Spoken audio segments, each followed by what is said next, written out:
Just MP.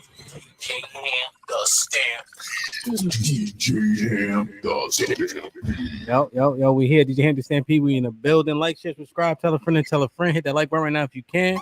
That helps the channel the most. I got the young boys in the building. B, Mr. Coochie Credit. What's popping? What's going on, Hampton? What's goody? How you? I'm wonderful. It's good to see you, beloved. How's everything? Everything is great. Everything is great. Yeah, where the hoes at? Man, listen, Ham, I'm still preaching the gospel according to Coochie Credit. Okay, can you break down Coochie Credit real fast one time? Absolutely, Hampton. Coochie Credit is when a woman, so there's four things that categorizes a woman to where she owes Coochie Credit. Coochie Credit is a debt. When a man goes out with a woman, he is extending to her a line of credit. It's like a credit card. Okay. When that woman knowingly deceives that man of his time, money, energy, and resources, and she knows it's not going to go anywhere, yet she leads him on when he's thinking there's more to it than what it is, because she knows it's not going anywhere, but she uses him for his time, money, his dates, to go bowling, even just to use him to vent. That's Coochie Credit. She now owes. There's two ways that a woman can repay her Coochie Credit debt. She either has to pay back the money or she has to drop them draws. It's one or the other. If a woman fails to do that, she cannot date in good faith until she pays back what's owed. That's Coochie Credit. That's a debt. You're using a man. That's Coochie Credit. That's Coochie Credit. You owe. That's Coochie Credit. The Coochie Credit himself. Pete, what's popping? Yeah. What's good, dog? What's goody? You all right? Yeah, no, I'm chilling. It's gonna be an interesting night. Bro, all right.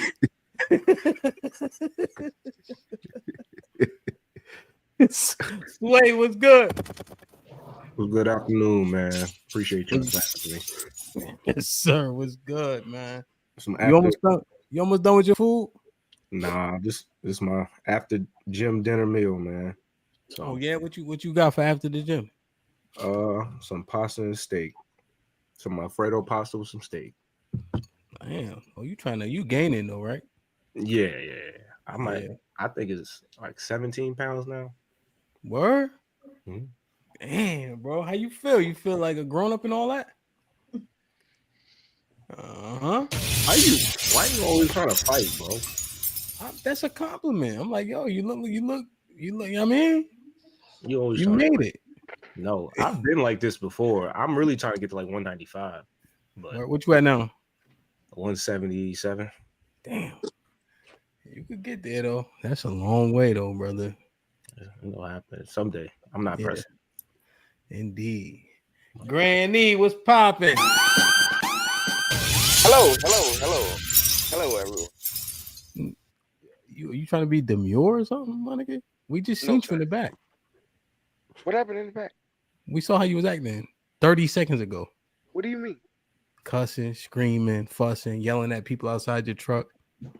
I don't recall. I mean, you're the wrong person. What was Woody saying at the trial? What that nigga kept saying? Oh, I don't recall. Can't remember. I don't recall. Yeah, something like that. But Ron, oh my God, Ronnie, what's up, man? One more thing. Wow. What's good? You all right? Yeah, chilling. Wow. Why y'all use so much drugs at y'all age? Oh my God, I don't. First of all, I don't use a bunch of drugs. That sounds crazy. Is that right? I just Who eyes you got on? What Chinese person you stole their eyes from? Let me see. my eyes is always like this. Why you said that? Listen, Have you smoked any marijuana today? listen, officer. Good answer. Jeff, what's popping? Yeah. What's good? You all right? Cool, chilling. You hanging in there? You gonna talk today? Might have a few words today. Your PO with you or you good? I'm good, man. all right. CJ, what's good? Put him in the fucking bedroom. Get him out of here. Come on. Well, I gotta get that sound effect, motherfucker. I just prepare. I'm getting it out the way. You know what I'm saying? What's good? What's good, gentlemen? I'm being proactive. You heard? How you though? Good, brothers. How y'all doing? We are doing well, man. What time is it for you? You got work today or you good?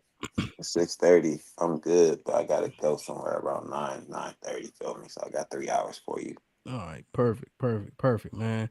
Like, share, subscribe, tell a friend, man. Make sure you hit that like button if you can. That helps the channel the most. Let me see you in the chat. We get it popping. We got 100 building. Excuse me. We have 100 people in the building so far, and we have 40 likes. Let's make sure the likes match the viewership. All right.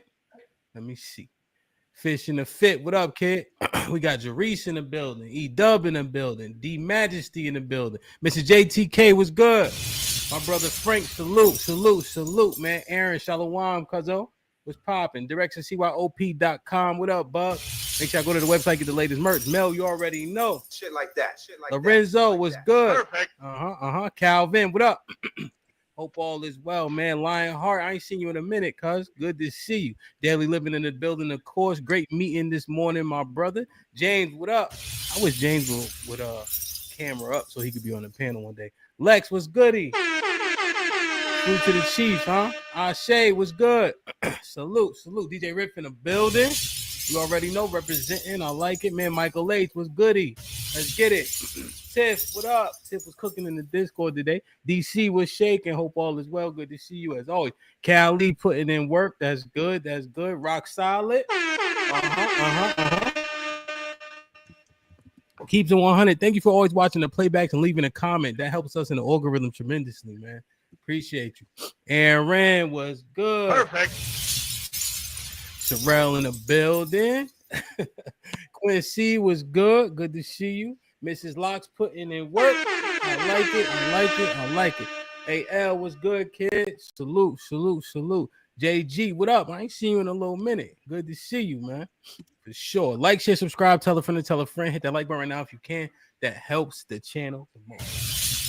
So, fellas, I appreciate y'all being here, man. We're going to cook this up. We've been talking about marriage from a bunch of different facets. We tried to explore the nuances. I think we did an okay job.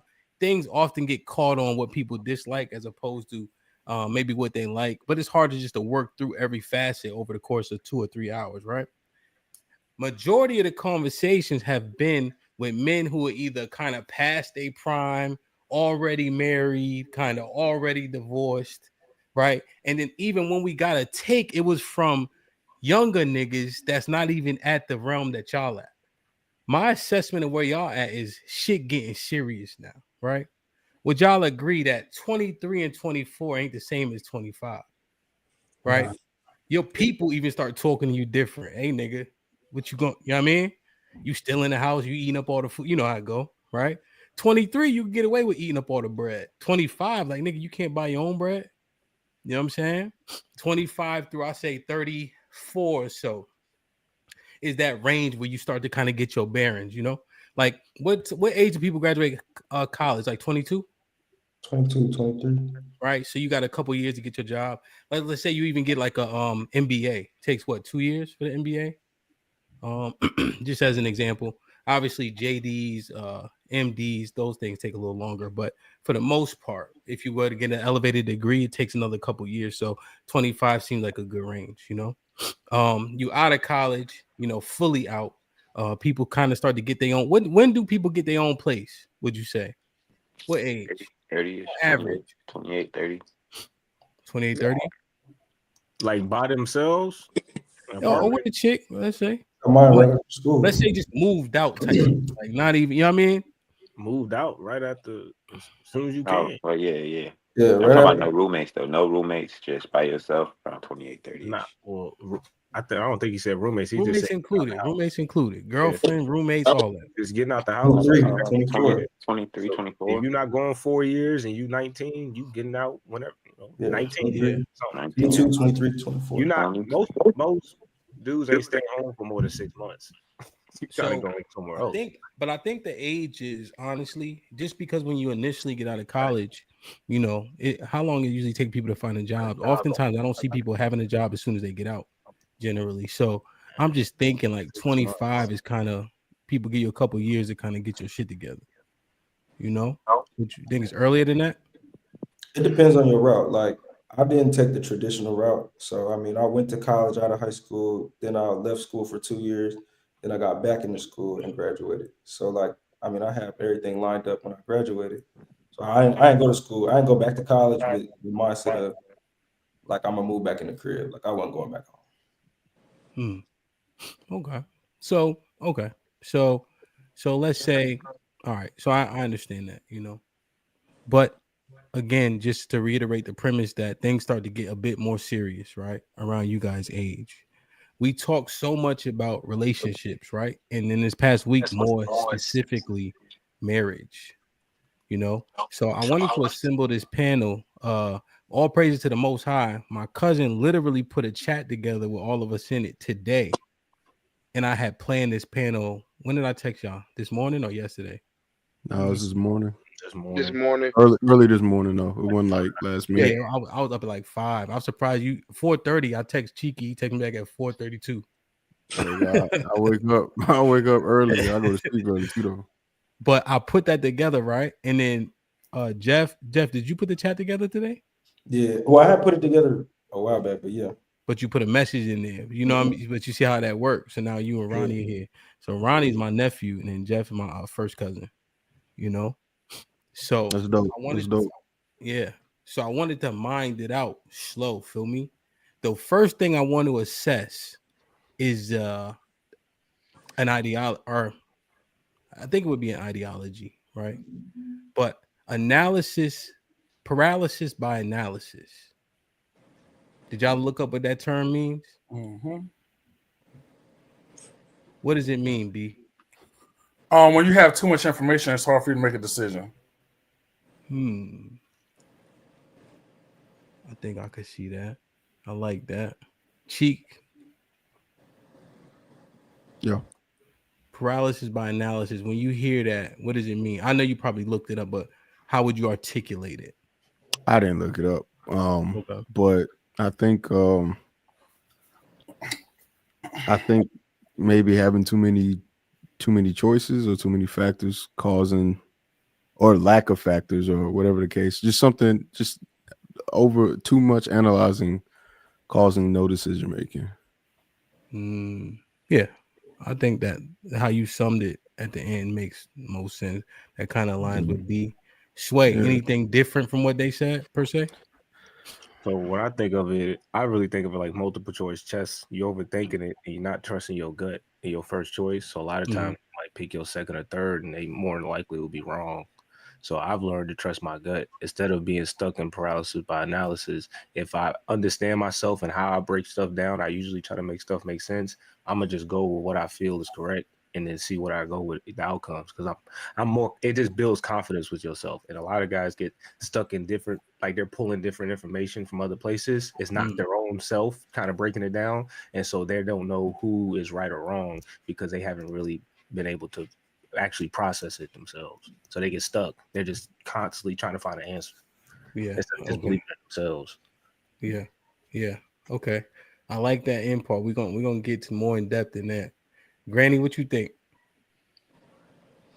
You be overthinking shit, and you get that deer in headlights. From what I just learned about it, bro. It's like something you can't overcome. Okay. And you just question it because you don't know what's on the other side. Yeah. What the outcome gonna be. Ain't no guarantee. So it stalls you out. Yeah. Okay. Ronnie? Yeah, I think it's kind of the same. Just overthinking, trying to consider too many factors that you can't control, and then sometimes when you got all that going on and you're trying to get something done, you end up doing nothing. So, same. Yeah. Jeff? I agree with everybody else said. Just like not making any decisions based on considering too many. TJ. Yeah, for the most part, everybody had it right. Just analyzing the situation too much makes you not make a decision. Do you think that paralysis by analysis has a negative impact, generally speaking? Yeah. For the most part, yeah. Because Yeah, yeah. is it an over consideration of negative information? Right? Because if it was positive information, why would you become paralyzed? It can Sometimes be positive information, but at some point it needs to turn into action. So the more that you like think, sometimes the less time You you spend. you could be weighing the pros and the cons. Right. Yeah, you could be weighing the pros and the cons. Yeah, that's what I was about to say. overstimulated by too much information. Okay, but in the paralysis by analysis, per the definition, do the cons outweigh the pros, which is why it ends in no action? Not necessarily. You just analyzing it too much to where you're not making a decision. The You pros can could have outweigh the cons, but you don't make a decision because you're hey, this might go wrong, this might go right, this might go wrong.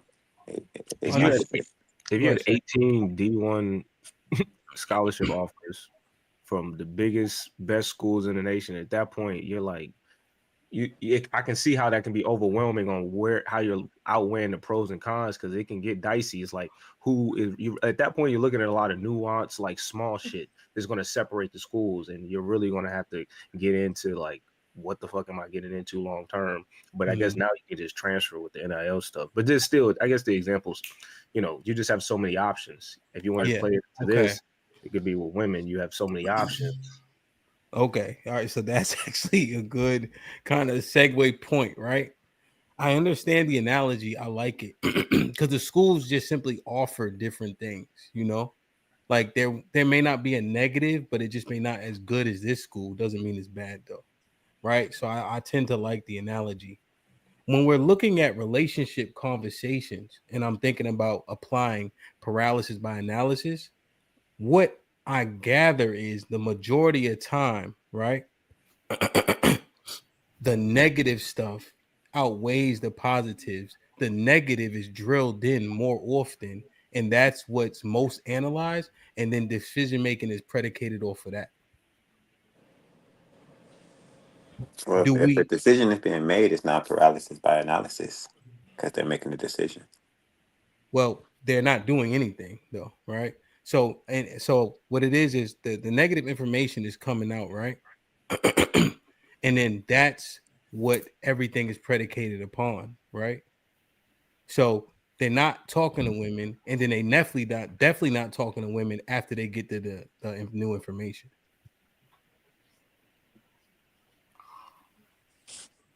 What do you want us to respond to in specific? Well, I was kind of conversing with you because you had said what you said. Oh, well, I think that's more like a pessimistic point of view, not a paralysis by analysis. Pessimistic people look at the negatives and things and make decisions based off more of the negatives, I believe. Okay. Yeah. I'm sorry. Go ahead. Oh, you just said something before CJ started talking. You said you're getting too much information from the woman, and that's why you can't make a decision. Or No, you said something along those lines. We're getting so much information regarding relationships, right? Oh, okay. But generally speaking, the information is largely negative. Like, let's say we relate the information as it relates to marriage specifically, right? That construct, overwhelmingly, from what I've heard, the information is largely negative. Okay, gotcha. So, gotcha. So that's why our decisions could be flawed, or that's why we're having a hard time making the decision. Gotcha. Okay, that makes sense. Go ahead, Jeff. You want to say something?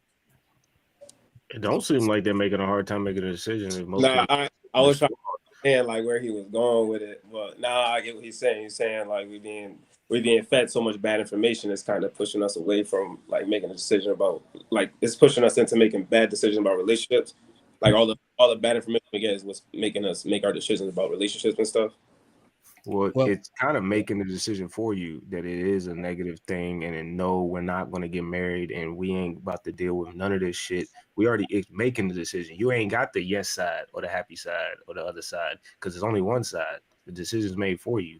I disagree with that, but I hear the yes side all the time, and men are getting married just at a low rate. I mean, Well, I'm just talking about what Hamp's saying. The majority of the conversation is negative, and when certain people have a narrative, they can't skew off of, and it seems to only be contentious towards marriage or long-term relationships and kind of protecting yourself overall. Then it can be contentious because now you're putting yourself over everything, and we get mad at the women when they do that, when they're being selfish. They're putting themselves over the kids, us, family unit, everything else. We can't do the same. That don't make sense. Right. And then to your point, CJ, you said men are getting married but at a low rate. So then, to Hamp's point, if it's a low rate, are men really getting married? I think social. Yes, but I think my bad. Media. That's actually good. That social media has like messed up. Bring your phone closer. iPhone with a button on it, my nigga. You don't got a lot of range. You feel me? I think social media has messed up everyone's perception of that. So yeah, that definitely, like, all the negative stuff you see on social media plays into it, but it also personal experiences play into it. Like based on what you experience yourself is what's gonna help you determine whether you want to get married or not, or like what you're gonna be looking for next. Because me personally, I haven't had no experience crazy enough to me where I'm like, nah, I'm not getting married just because of what I've seen on social media. That don't matter to me. That's not my life. Like that's what other people deal with. I don't mean that's what I'm gonna deal with. So that's why I'm like, not necessarily. I think it's more based on your personal experiences. And I haven't been in no like crazy relationships where I'm like, nah, I ain't trying to get married. Okay. Is that the norm? You think your response to whatever they're going through is what they go through? That shit don't got nothing to do with me. Is that how the majority of people move around? Nah, because the majority of people on social media and letting that dictate most of their lives, especially like I know around my age group, like, you know, talking to there's obviously different groups of women, but there's that group of women who like they're mostly influenced by social media, so they want that social media relationship. It's either all that or nothing, and they want you to like, you know, those are people who be like, oh, like don't even take me on a date, just take me out the country type stuff, and like those are like, you know, women like that, like they'll mess up, like, okay, like I don't want a woman. But I know there's women out there that aren't like that. They might not exist on social media, but that's okay. You feel me? I can go out in the world and find them. Do you think that? Go ahead, Cheek. Oh, do you think No, that I'm the listening. women? Okay. Do you think that the women on social media are the minority? No, not right now. I think like, they're the majority. Yeah, like, well, for my age group, like I feel like because you know, because I'm 26, so like I feel like once you get to like that 33, 34, but those women they're not looking at things the same, and like social media that doesn't really matter to them. You know, they're older. Like My nigga, you wrong. Up on social media, they're different. Like, all right, how are they different? What do they be doing? Tell me. I can't, because it's not all of them. You know, it's not everybody. That's what I'm saying. So like, it's like you'll see those girls on social media, and you know, it's the same girls. They post whatever they want, these relationships where you're spending a lot of money, you're taking a bunch of trips, you're doing all these things. You feel me? And then they'll be like, they'll get married, but you don't know if like you get married to someone you haven't even known that long just because like it seemed cool, and you see people doing it or whatever, and it seemed like, oh, it might have been good, and then whatever, it might end bad, it might end good, you never know. But like usually it don't end that well, and it's just because, you know, you see stuff like that happening on social media. There's a good amount of people who do that, even the single mothers. Like I know there's a lot of single mothers out here, and I'm not blaming the women, obviously. Like I think it's the men and the women, of course. Like just them people on social media, what they see and all this stuff, they think this and that is cool. Being absent dads is nothing wrong with that and all this and that, but I don't agree. Like I don't agree with that stuff. But I think that's the minority group that doesn't agree with that stuff. So you saying there's a lot of single mother? So wait, the single mother. This is adjacent. I don't want to go down this road, but the single mother thing itself, you fuck with. Like, would you date a single mom? I don't think there's anything wrong with it. Okay. When you're saying it, you blaming both parties. If a woman has a baby out of wedlock, you blame her more or the guy she has sex with? Well, it takes two, don't it? Like No. I don't want to. Should we do it, Sway? No, we not yet. We don't want to do it. Chill. Do it. It seems like I'm a little crazy. I might have to leave this one alone. I'm gonna let just. So okay, but you would date a woman with a kid though. You don't disqualify women. No, man. As long as You know, she got like it. It depends on like what she now like. There's also other questions you have to have when that comes with it, but that shouldn't automatically disqualify a woman necessarily. What's the limit? What's the limit? How many kids? Like, She got 2 kids. 3 kids. How many baby daddies? What's the limit, brother? I just can't. What's the limit? I'm not trying to start with like I could do 1, but I can't start with 2 because I'm trying to have my own kids too. Why can't you do 1? So if you see two of the little bad niggas walking around, Even if you they like, she disqualified. But if it's just 1, you might give her a chance. But if it's 2, she disqualified automatically. Ronnie, I got 2 questions for you, bro. 1, how many kids you got? And 2, how many baby mamas have you actually dealt with seriously? None. Oh my god! Oh my god! He just talking, Sway. He just talking. He don't know. He don't have no kids, and he never dealt with nobody else. I ain't dated no single baby mothers. You ain't even been in. Have you ever like bust down a baby mama and like the kid was around and you had to like interact with him? Nah, I did have a girl who I was messing with like that. Man, I don't know, bro. You was dating her, or you were just over there? I never put a title on it, so I kind of just got to say I was just over there. But I was kicking it with her for a long time. So little man knew your name. Well, yo. He was like, "What's up, Rodney?" Did he know your name, son? I don't know. You ever bought? What he said? What's up, Rodney, or not? Or was he saying? You ever brought food over there and see what he wanted? I was just about to ask that. No, I wasn't. How old was the kid? I don't even know all of that information. What was the age range? It was young, like probably like 4 or 5, something. No, like 5, probably. Nigga, you 26. How old did the chick? I'm gonna leave that alone. This was a few years ago, though. That's the point. So how old were you? She had a 4-year-old at 22. No. Wait. Was she older or younger than you? She was older than me. A few years older. She's older. Okay. Yo, did you interact with the child at all, my nigga? If the child was talking age, how do you not know if he knew your name or not? It's a question. Yo, Hold stop. on. Let him ask that. I got a question. Did you interact with the child at all? Yeah. What you do? You pat the nigga on the head type shit? He knew your name? Why? Watch the movie with the nigga? Why does it matter? We trying to see what type of time you was on. I was cool with him. Like we would be play fighting and stuff like that. Like it was cool. Yeah, so you bought him food? Nah, I didn't do that. Definitely bought him food. Yo, you knew who I You was. consider that nigga during purchases. Yeah, he was cool. That was my dog. Like man was cool. Go ahead, Granny. This nigga. You used to sneak the Crustables, dog, out the refrigerator. Y'all split one. Remember the Crustables in the refrigerator? Yeah. What those snacks look like in the pantry? Fruit snacks. Put grandma cookies in the big box. Grandma, you too worried about the snacks, big guy. Hey, I just seeing how long he stayed over there, bro. Because look, when you dealing with a baby mama, you know the snacks she keep, what's in her freezer, her fridge. You know all that. What kind of game you had? Crustable is a giveaway because it take an hour to thaw. Yeah. Nah, I didn't go on her crib. Nah, they do be having good snacks though. They do be having good snacks. See, that day he do know about them snacks though. Feel me? I feel my boy about them snacks. I don't believe All right, man. Like, share, subscribe, tell a friend, hit that like button right now if you can. That helps the channel the most. B, how old are you? 33. Oh yeah, let me read those YouTube real quick. And with the $2, Granville is really only eligible bachelor here. Really? That's all. And with the $5, if marriage is a bad deal and having kids out of wedlock is a bad deal for the kids, are men saying they can't have dick discipline? How are we going to fix our families? Okay, we can answer that a little later.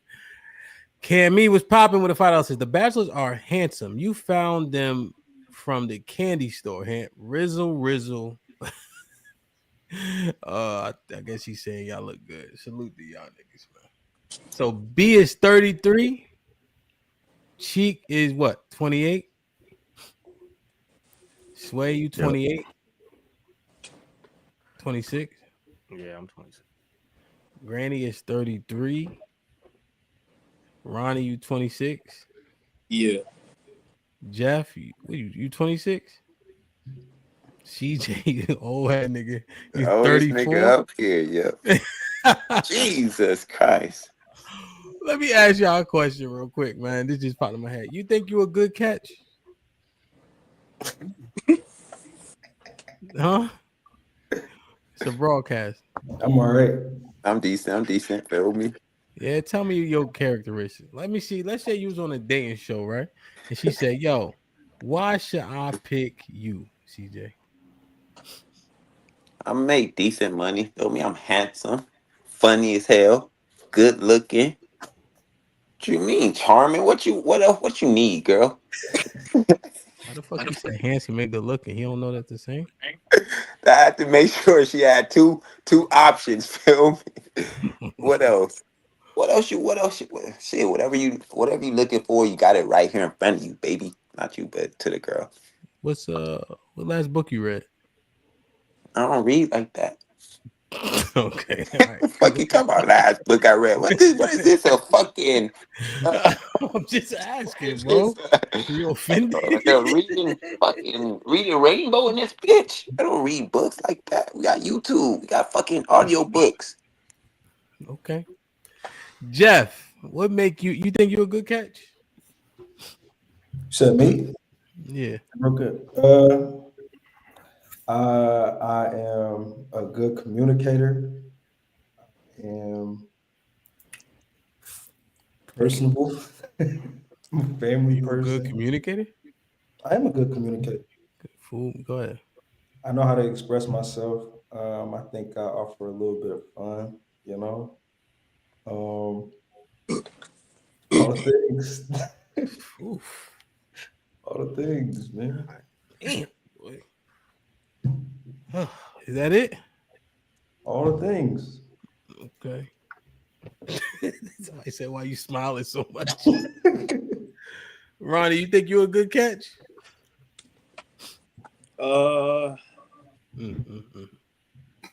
Like to get married right now. Things get a little crazy. No, I'm just playing. Nah. Yeah, I do. Let's see. Kind of funny, I'm handsome. What's the problem? Like, funny, nigga. I'm funny, handsome, pretty smart. I got goals I'm working towards and stuff. I like to travel, stuff like that. So I like to do spontaneous type things. I'm trying to go on, have a fun time with me. So last long time. Did you say travel? Huh? Did you say travel? Yeah, bro. I be traveling, man. This is fucking Granny. What Hello. do you want me to come up here Did you like? hear y'all fucking offerings? Hey, mine was good, bro. What you talking about? I sold my shit. Granny, you think you're a good catch? Yeah, I really do. Why? Kind of quirky, I like to have a good time, but I'm also an adult when it comes to things like finances, living my life, understanding what I like and what I don't like, my boundaries and everything. And I'm very patient when it comes to understanding. So I can give the grace and patience that should This be. is a whole new nigga right here, man. Who we talking What you to? think you talking to, baby? Who is this nigga we talking to What right you think now? you talking to? Who is that nigga on that name? Yo, I'm talking to y'all.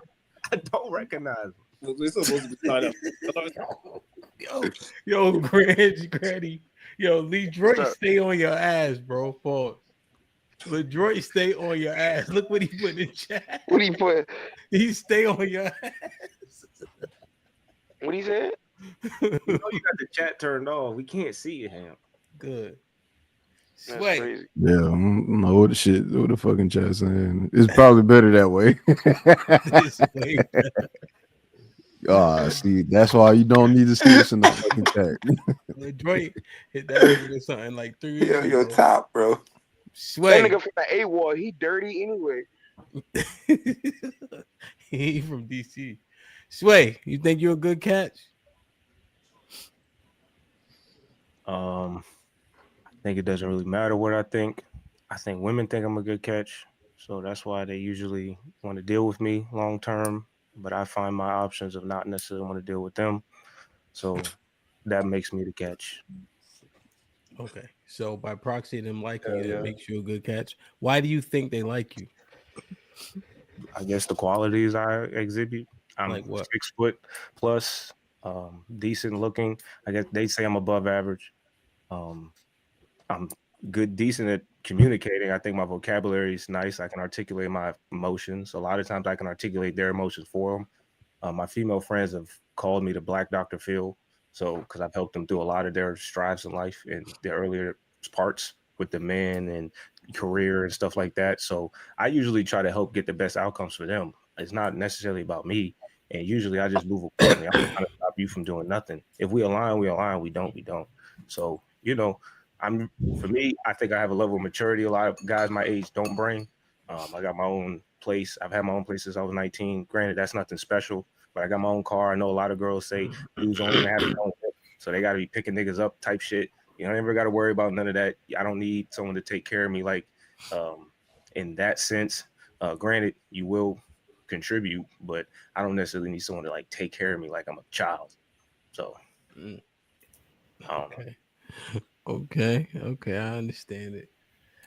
Cheek, what you think?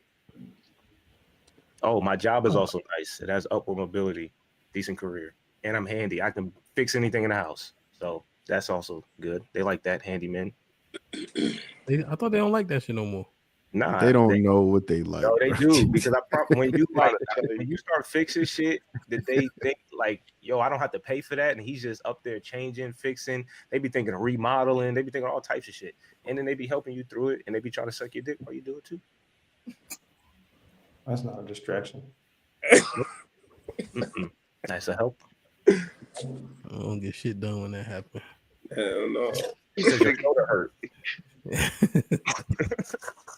TV be hung crooked like a motherfucker.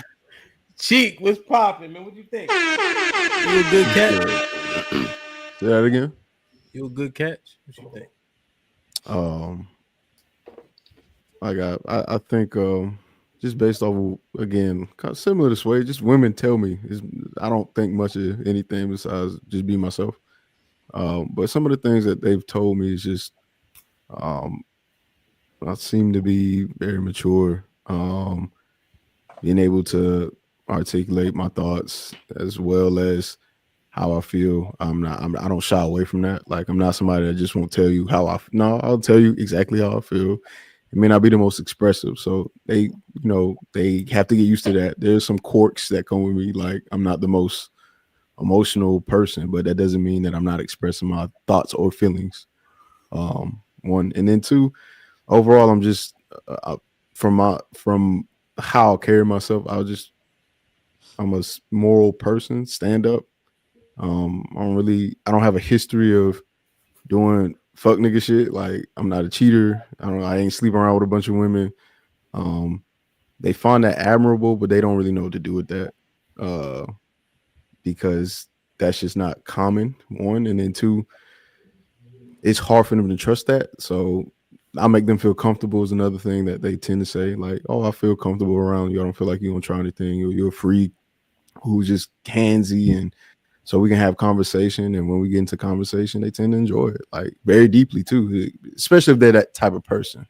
Like, if they're not, like, I don't tend to attract women that aren't thoughtful or intelligent or mindful. Like, they tend to be very like, oh, they tend to have good grades, is what I would say. Like, they tend to be college educated, they tend to have decent grades, and they tend to look for men that can hold a conversation beyond just surface level, and can deal with the deeper meaning of things and kind of accept who they are as people on an intellectual level, because they're used to people dealing with them on a very physical, intimate level. So that's been my synopsis. If you want to get into the bad, we can, but if you're asking for the catch part, I'm just they just fuck with me because I'm a little weird and I can hold a conversation and I'm smart to them. Okay. Long ass answer, but I understand it. I was about to say, I'm about to put that in the My chat. nigga. These some long-winded niggas up here, man. I swear to DJ, God. you got ADHD and schizophrenia, so that's not our problem. That nigga be talking forever. We just needed a quick synopsis of why you was the catch. These niggas want to go on that. Let me ask B. Don't B. even realize why you important. That's your fault. B. I know why I'm important. I just make my Are shit you a concise. good catch, B? Yes, Hampton, and I'll explain to you why. Okay. 2 things that no one else said. All right, I have morals and integrity, so that makes me a good catch automatically. Okay. All right. You have morals and integrity? Yes, sir. Okay. What's in your morals? My morals is my morals is, doing the right thing. Well, morals and integrity is kind of the same thing. I guess I probably shouldn't have said that. But, my morals, how I was raised, my values and my beliefs. And integrity is what's so funny. Yeah, integrity would be kind of a part of that, right? Yeah, But exactly. Yeah. But you're saying morals, values, and beliefs. Those are like the same, like right, exactly. Very adjacent. So what's in your what are some of your principles that you do not waver from?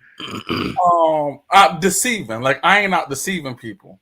Like, I tell people this is what it is. Like, if someone comes to me wanting a job, and if I know they're not gonna get the job, I tell them right up front, and even in the middle of the interview, you ain't gonna get the job.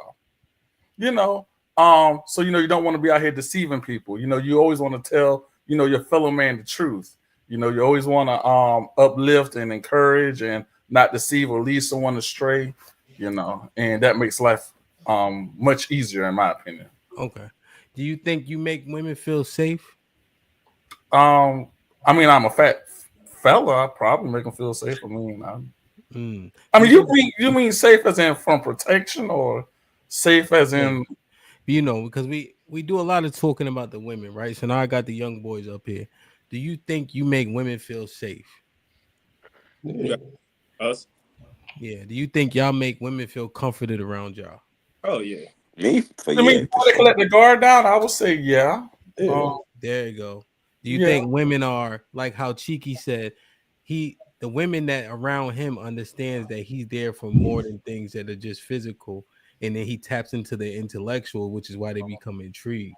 Do you think that y'all make a woman feel safe, right? Because we always complaining about how we can't seem to mesh, right? How things don't go together. So I heard y'all, what y'all said was a good catch. I'm handsome, I'm this, I understand finances, right? What about that real protection that we always talk about as men? Do you think that you actually make women feel safe in that regard? Now, you know what? So there was this one lady. I'm not making. Well, you conflated it a little bit. You said safe as in like security. Then you said safe as in let her guard down. Like you don't want just sex.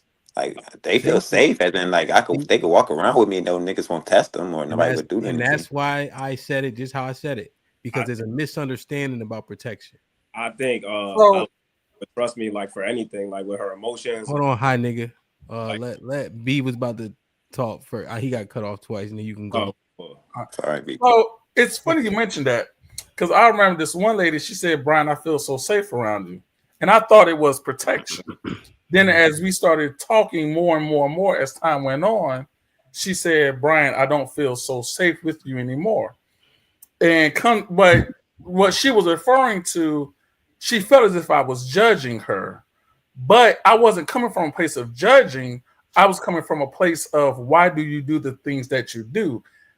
Simply put, I was too honest for her. She dealt with married men. So when she told me that, because we spent a lot of time with each other, so eventually people just open up. So as she's telling me that, I'm like, well, why the fuck are you dealing with the married men? Like, why? So then later on as time went on, she's like, well, I tell you these things and it comes off as if you're judging. I'm not judging. You're dealing with a married man. Like, that's wrong. So she would then say, well, I don't feel safe around you. I don't feel safe telling you these things. It ain't my fault you out here dealing with married men. Don't deal with married men. I mean, I don't know what the fuck you want from me to say. Shit. Yeah. Okay, all right. I'll say this, guy. We want to let Ronnie go first. Go ahead, Ronnie. Oh, yeah. No, I was saying, I think I make women feel safe because they feel like they can trust me, like with anything, talking to me, going out with me. If they got like anything going on, you feel me? Like they feel like they could be themselves around me, like they ain't gotta hide nothing about what they got going on or like who they are. Like they don't really be embarrassed about things they do because they just don't like. All right, I'm cool with it. Like if that's who you are, that's who you are, type thing. So I'm like, I think I do make women feel comfortable in that sense, where like they just trust me, like even going out, like protect them. Are you on some huggy bear shit with those women, or are you just fucking them? That's just how I just feel like as men, we're supposed to make women feel like that. No, I got you. Let me ask you a question. You on some huggy bear shit with them, or you just fucking them? It could be either or because all your business. No, I wanna. Don't matter. Well, what I'm saying is this, right? And it's more general, right? About those women that you don't care what they do. Is a reason why you don't care what they do and you don't judge them because there's no investment. Yeah. So, but like I still feel cool enough to where like you can do what you want. Like I ain't gonna judge you none of that. You do what you do. Like we know what it is. If I'm not messing with you heavy like that, then it really is just like what you got going on there. You don't give a fuck about them. So what happens when you do give a fuck about them? Yeah. I do, then like that's the safety that we're trying to mind out to understand. You think that woman would still feel safe around you when you start to give a fuck about them? You said what? Do you think that woman will still feel safe around you when you start to give a fuck about them and hold them to a standard in your brain?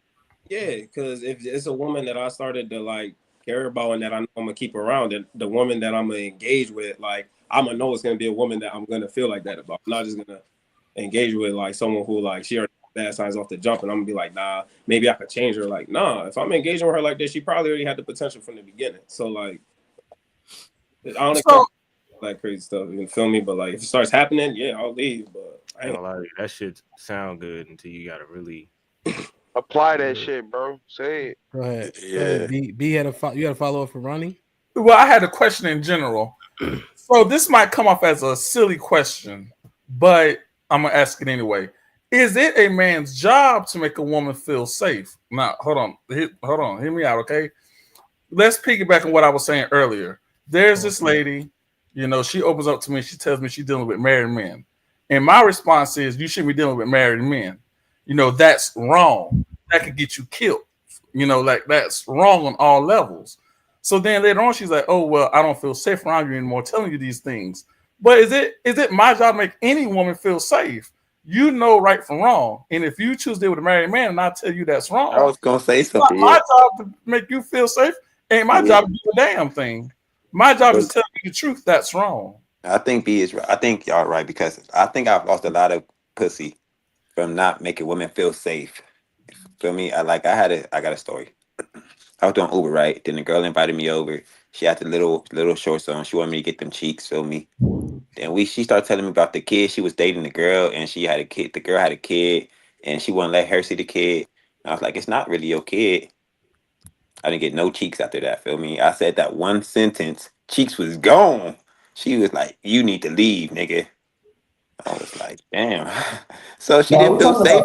She didn't feel safe around me. That's the point. Like, I think me saying that, me being honest with her, didn't make her feel safe around me.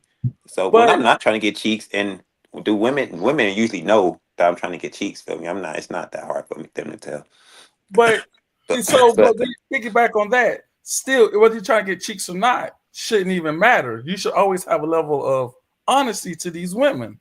Like if that situation with the lady, she had a little bastard son, a daughter, or whatever. She sounded like she was gay, right? She was gay. Yeah, she was gay. She was gay, right? Well, little gay, right? She was best with me, and she got her feelings. Well, it ain't your job to make her feel safe. You said what you said. And if I wanted some cheeks, I should have made her feel safe. If I would should have been like, I should have went along. That was your kid. That was your kid, and I'm sorry you lost it. That's what I should have said. Oh, she lost the child. Y'all lost the plot, and y'all vibing on some weird shit. What the fuck? The child died. The child died. Yo, Ham, they feel too safe with each other right now. They just what the fuck? The point was, and I asked the question vaguely to see if y'all could process the question. I think I'm getting old, y'all. I think I'm getting old. I be losing the plot. What'd you say, Sway? Or did you say something? I just said the old nigga syndrome coming out. I told you it ain't an age, it's a syndrome. And it comes out. Well, Sway, see what's happening, right? Is when I was telling the old nigga they gotta chill. Now I'm starting to have I'm second guessing the shit. Do y'all think it's y'all job to make a woman feel safe? I feel like that's rhetorical. There we go. Apparently it is. Of course, like, why? Like, I feel like that's rhetorical. I feel like it'd be counterproductive to what CJ said to not make them feel safe. You wouldn't get nothing with them if you don't make them feel safe with you. I'm trying to tell you, I'm like, protect my. Or they're always gonna feel like you're gonna shit on them, or like that don't make no sense. They're never gonna be with saying you. Sway. They saying no in the chat. I don't know how you gonna get a woman.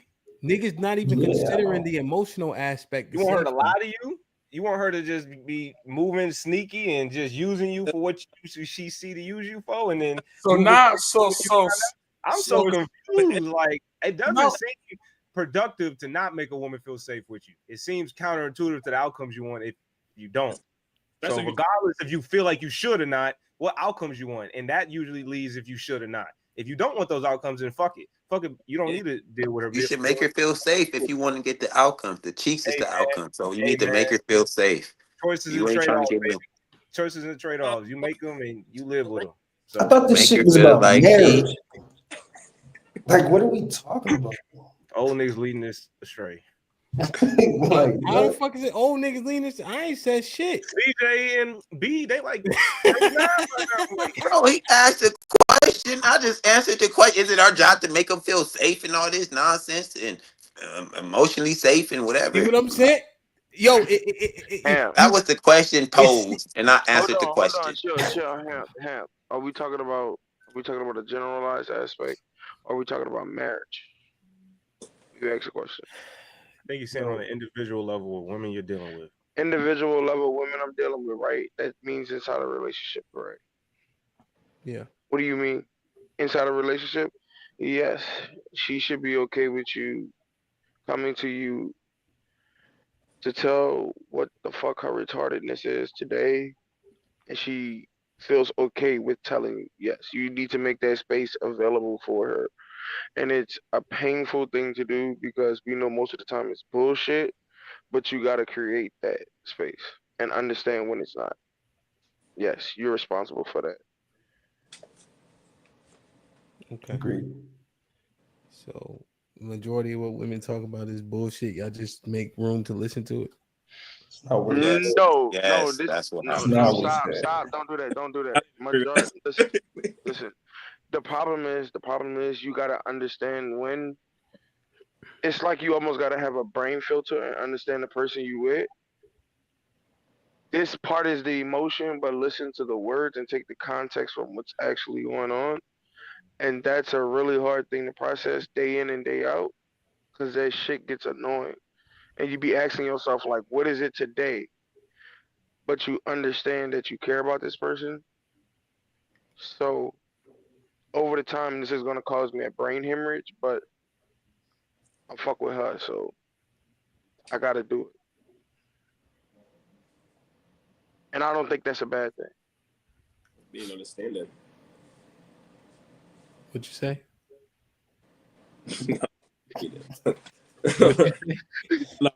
Not reading it.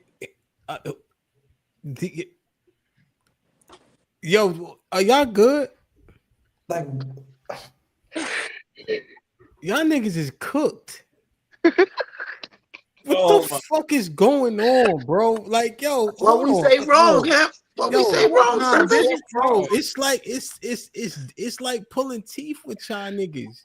I just answered the question directly.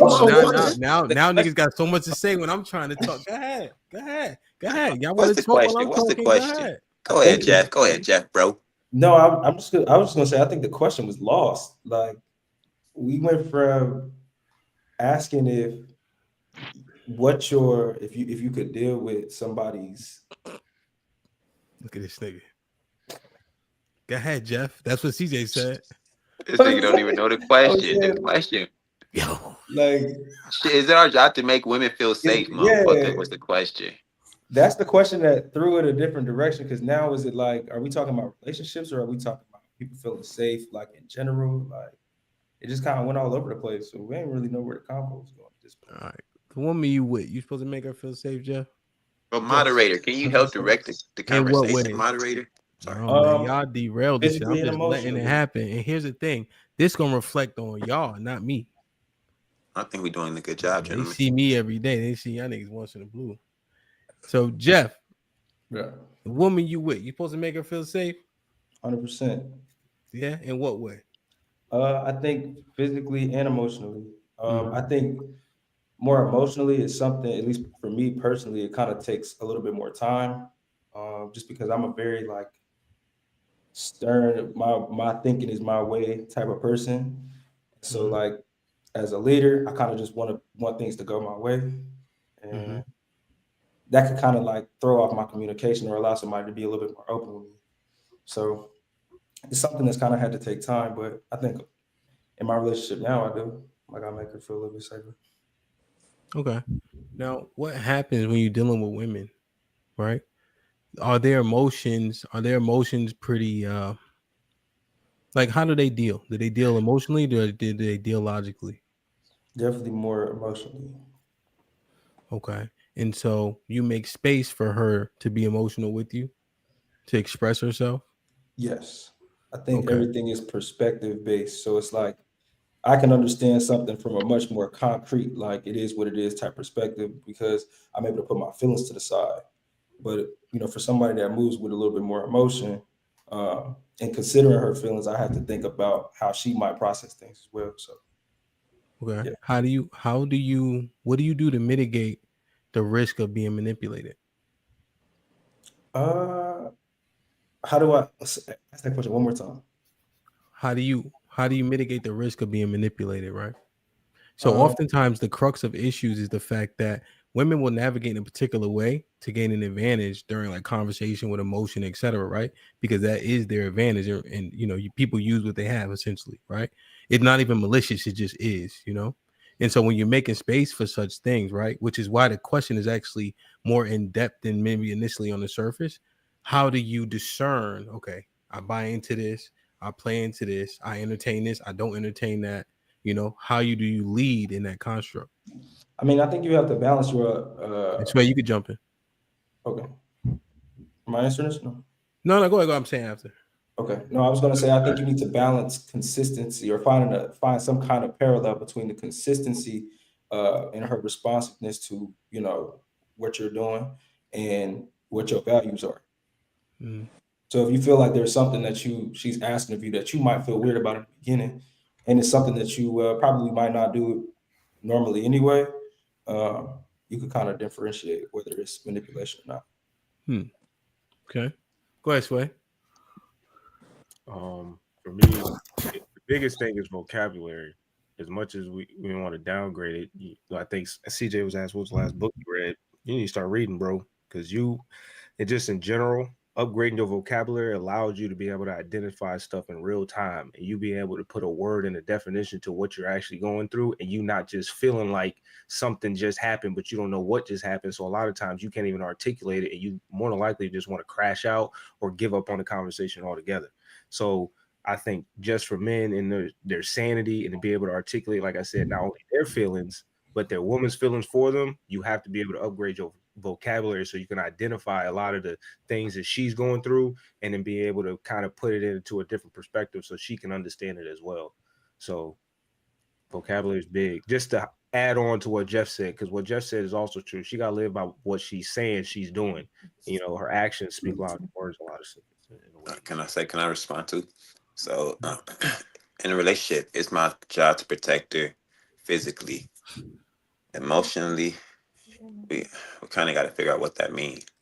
So does she get to feel whatever way she want to feel, and I got to allow for that space? Or when I feel like them feelings aren't warranted, am I able to kind of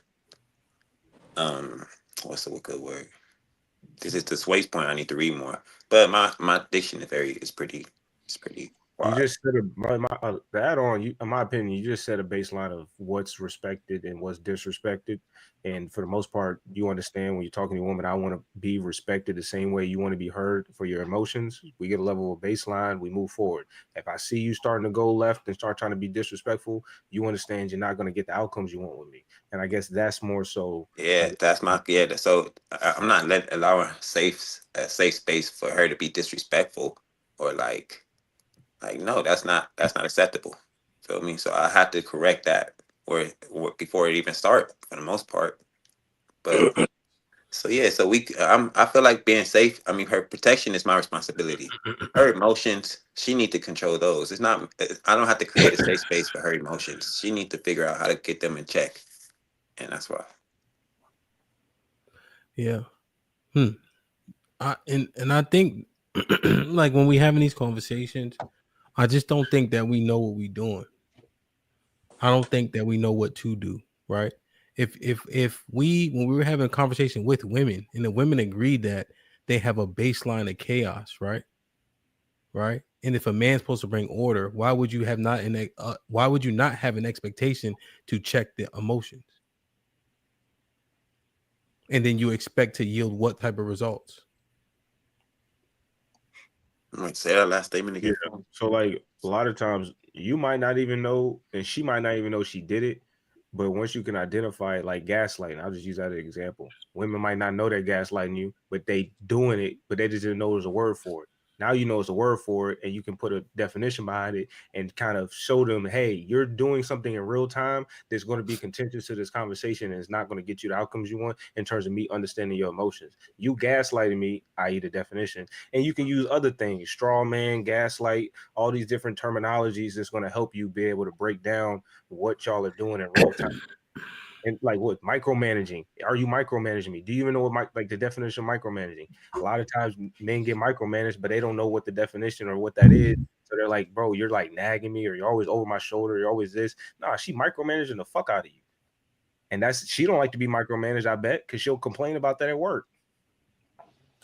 I mean, I think it'd be good if everybody was well read, right? But like at the end of the day, I think for men it gotta be actions. And I think like it just needs to be like I said, it just needs to be some kind of like consistency in what they do to be able to recognize when there's something else going on or if they feel different about something. Like, I mean, it's concrete. It's just as concrete as it could be. Like, I don't really think it's so much more into it.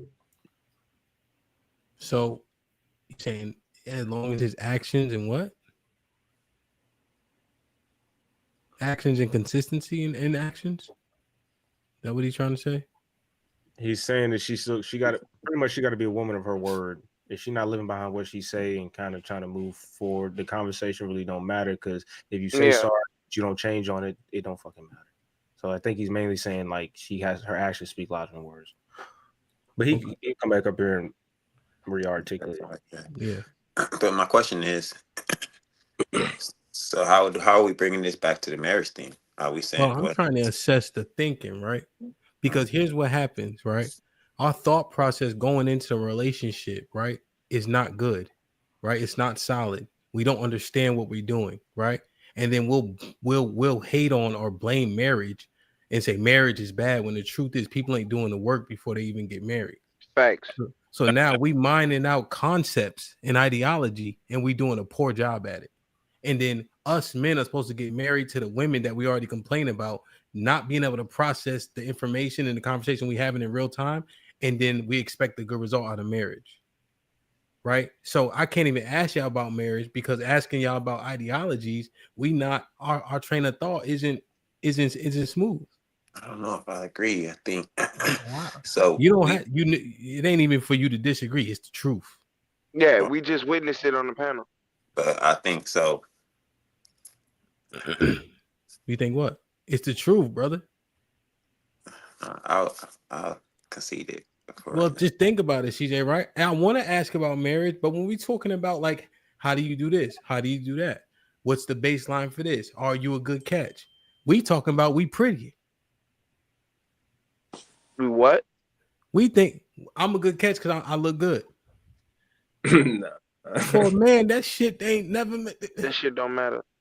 right? So I'm trying to think, say? like, what do we even discern is what makes me worth marrying? Okay, so all right.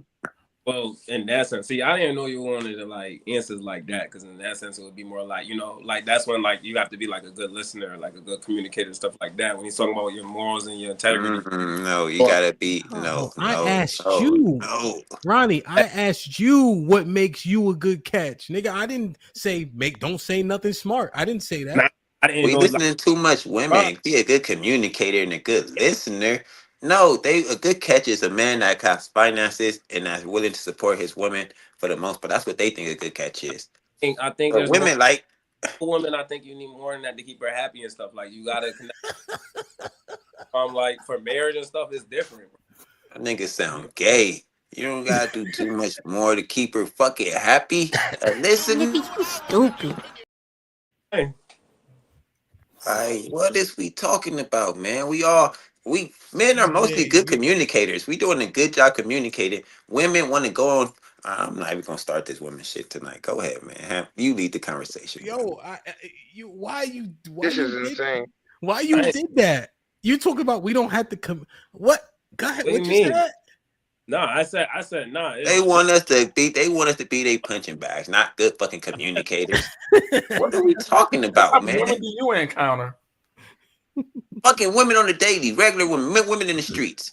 But why are you encountering women that thinks you're supposed to be their punching bag? Ronnie saying something, but his shit going on. What'd you say, bro?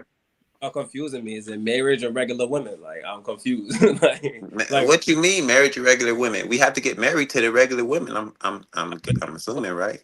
But I don't treat like I could. Why? Hold on. Wait.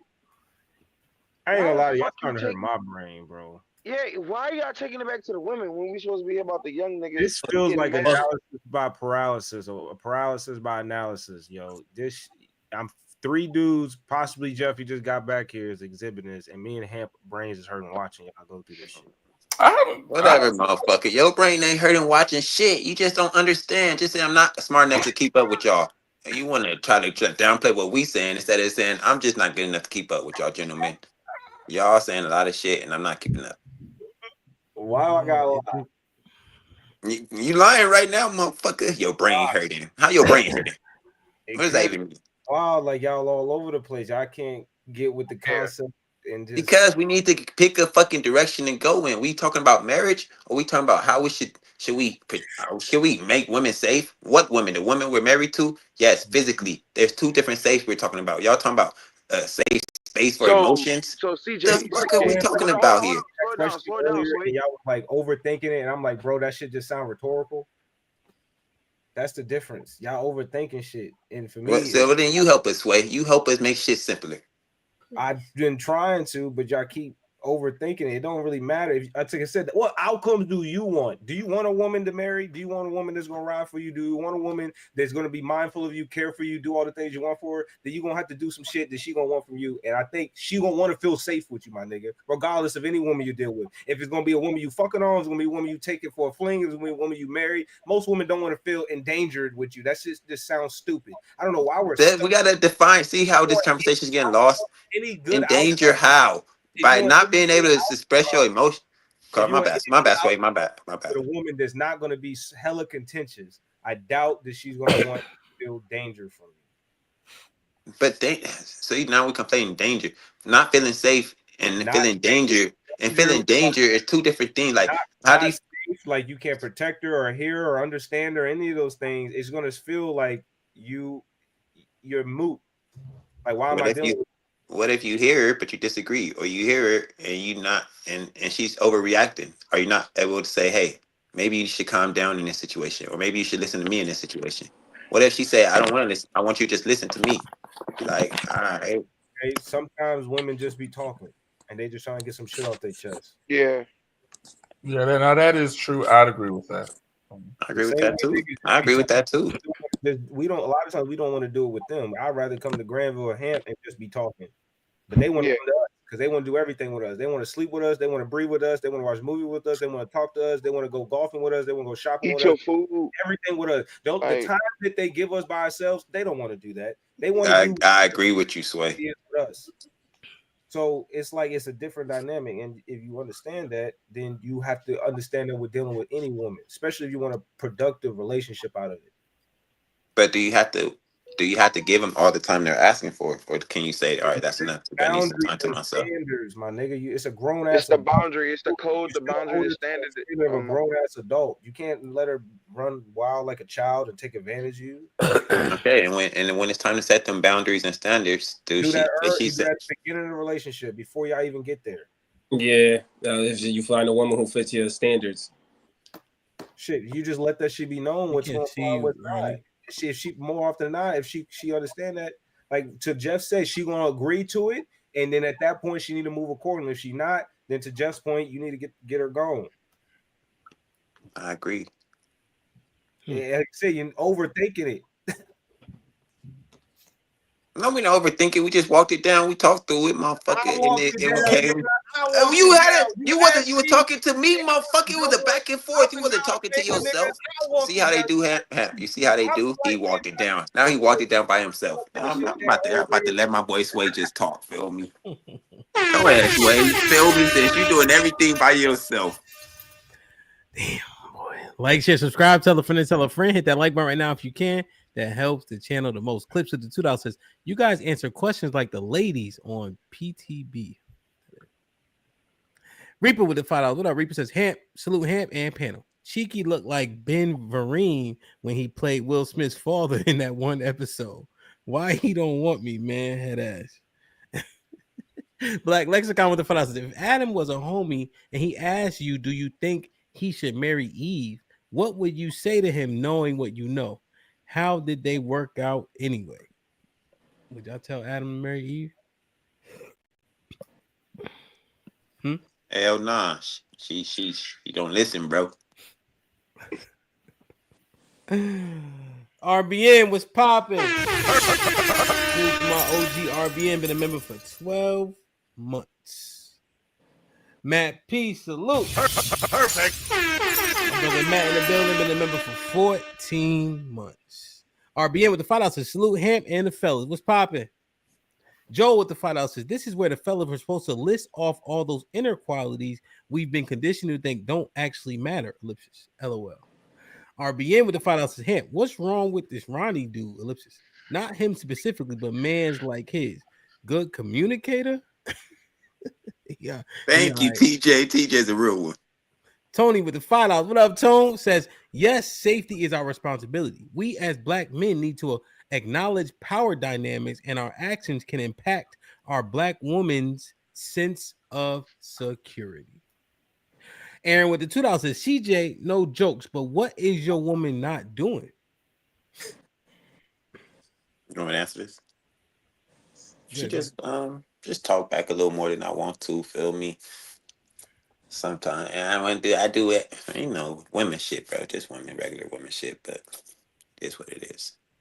Nika's who been a member for 7 months. Aaron with the $2 says, this is feeling like Tuesday nights. Nika's who with the $2 says, as much as I appreciate CJ, this nigga need help. Like, share, subscribe, tell a friend, hit that like button right now if you can. That helps the channel the most. Okay. I'm going to say this, right? This is an absolute statement. We need to figure out the vetting process and how to process these things better, right? How we thinking about these things isn't great. And then we get to marriage while these things aren't great. Marriages fail and we sit there wondering why. We do a lot of complaining about divorce. We never even talk about marriage. The divorce laws are what we have an issue with. The marriage laws we should get benefits from, right? So I want to make sure that there's a distinction there.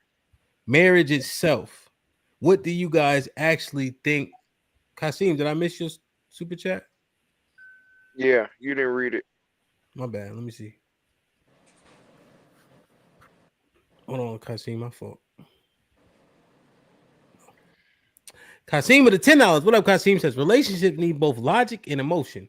Acknowledging feelings is key to a good relationship because emotions are not always logical. Dismissing them with purely logical responses can be hurtful. Jeff, I think that I'm not saying he's responding directly to what you said, but based on what you were saying, men just deal with actions, right? Have a baseline that we don't move off of. Oftentimes that's rooted in logic. So we're looking for a solution when a problem is presented, right?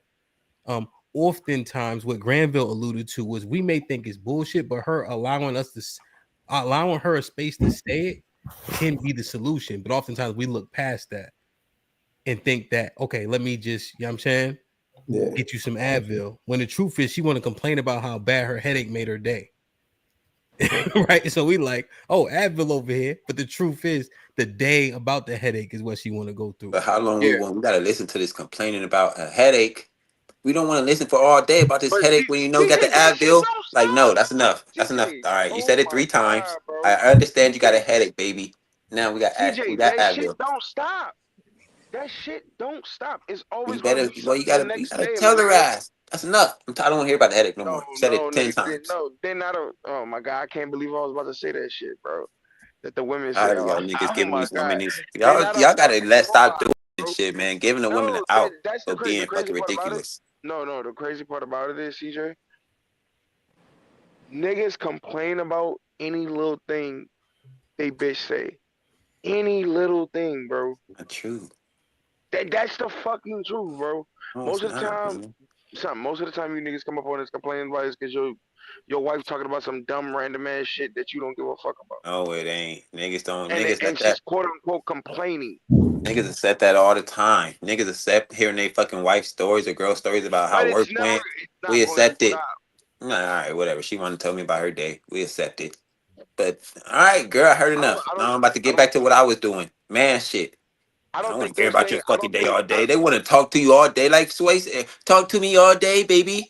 No, I talk to you for fucking 20 minutes. I'm not a That's fucking what they're girl. going to do. I'm not about to That's be on the phone with you all fucking day. I'm about to do some regular fucking man shit. Watch some sports. Debate with the fellas. Do some regular shit. Okay. Who?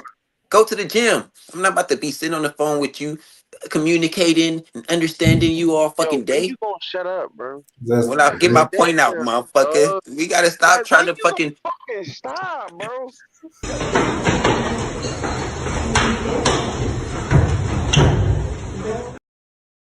You know what's crazy, CJ? You know what's crazy? Some man shit, man. I'm tired of trying women. You know the funny, you know the funny part. CJ sound like his girl right now. What he be complaining about, bro? CJ, you have a girl? Like you got a girl? Hell yeah, that nigga got that a might girl. be my shit. Hold on. Yeah, he got a girl, Jeff.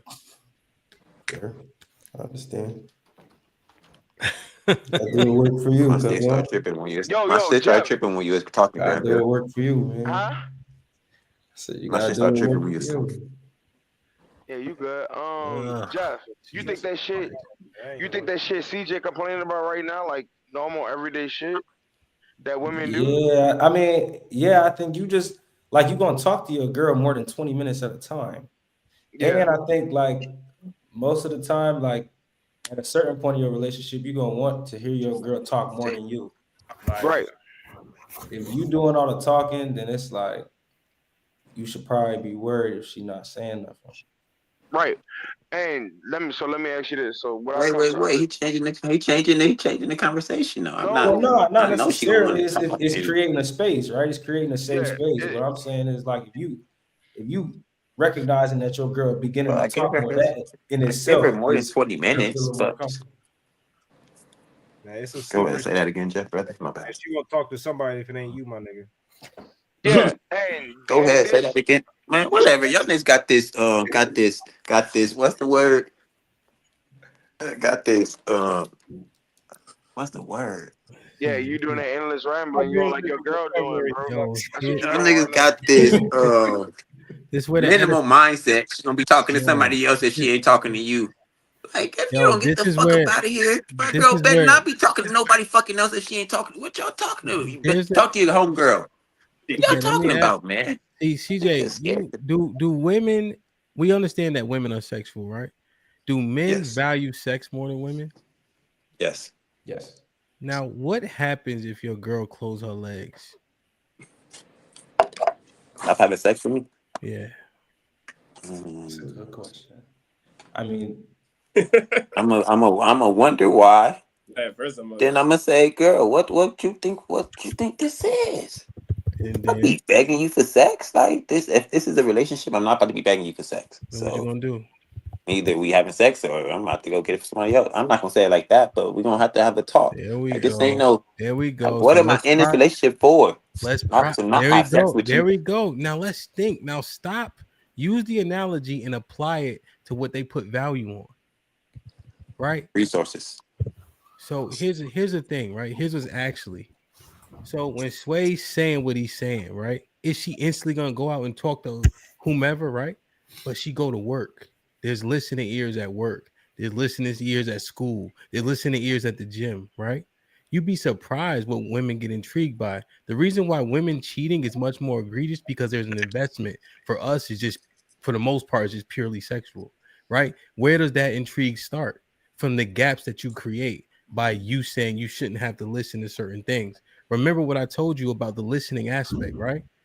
The solution is in the problem. The solution is not the Advil. The solution is me listening to the fact that she had a headache at work, right? You know, I'm not saying it to entertain it 100% of the time, but you have to use proper discernment, right? I agree. For I me, agree 100%. it's easier to talk. It's easy to talk over women, right? It's easy to outfuss women if we really get upset and shit like that. Lording over women don't give me no stripes. Don't fake shit, bro. You know what I'm saying? But if you can almost when you choose to play that game, you play it, right? There are times my wife come, I don't want to hear that shit, and I don't listen, right? But if I discern it's a different level of impact on her, then I'll take the time, even if I don't want to. See, we gotta make sure that we understand this shit. I'm not saying that. All right. Well, if we want a clarification, I'm not saying ignore everything. I said 20 minutes, but it goes an hour sometime. It's 4 or 5 times a day sometime. It's different. I'm just saying we gotta put limits on our shit. I'm not like, oh, I only give it 20 minutes and that's all you get. Like, no, that's not what I do. We already know the $700 shit about Valentine's Day. Feel me? Like, it is a give and take. Most shit is give and take. But like, we not putting a hard cap on how much time you get. But you got to understand, I am a man, and I'm not going to be talking to you all day like your homegirls would, because that's not what men do. I don't fucking want to talk all day. I don't want to fucking. I want to do some other shit. I want to just chill, really. Feel me? And work, chill, and fucking do what I do what I like. And I'll give you some time because I understand that's what you want. But you do know. Go ahead, Joe. Well, I was just gonna say I don't think that's what we was really getting at. I think it was more so creating a safe space. Like, you can communicate that you need your space in a way that is honest and heartwarming in a way that she can receive it. She's not gonna be mad at you for needing your space, but she's gonna be mad at you for fussing and then saying, "Let me get my space. I'm tired of talking." Like, it's two ways to That's where I disagree. Women, I mean, I try to say, I don't say shit with a fucking harsh tone. Baby, stop talking to me now. I say, all right, I'm about to go to the store now. Like, you know how people get off the phone? They don't be like, all right, bye, nigga. I'm like, I'm about to go do something else, feel me? I'm gonna talk to you later. No, I would. Well, you know how women get, but I don't mind that part. But when you have attitude after you do it and act like I did something wrong to you, then that's where the problem lies. I think too, they don't be so mad as you think. Like, it really only be something when we kind of drag it after the fact. Like, I think if I say something and I really like, she might react in a way that, you know, if I were to take it as something serious, it'll make the situation worse. Whereas, like, you could just say, yeah, I want to do something on my own. She might feel mad for a second, but it's like, come back. Just let that shit by. Yeah. Let that shit go. That's her emotions at the time. I understand that. A lot of times is when and I do that sometimes too, Jeff. So I agree with you. I mean, a lot of times when they start to get a little pouty and frustrated, I just like, I love you too. Know your ass is gonna come back, try to all cuddle up, like you ain't just be all pouty and kill the mood. Because I said no. At that point, I just know you being pouty because you know I said no. Yeah. I see that one. You know, I just wondered, like, you know, because I was gonna ask you about marriage more, but like, what Sway just said, like, what do y'all do in times of like frustration and arguments? How do you handle those? I take space. Like if I'm about to argue over the phone, like before we get, because we're not gonna be yelling back and forth on the phone. We're just gonna get off the phone. Take a 5, take a 10. If the conversation, or shoot, we might take a couple hours, but I'm not gonna sit there and argue over the phone and like let things intensify the way it don't have to. Like you take a break.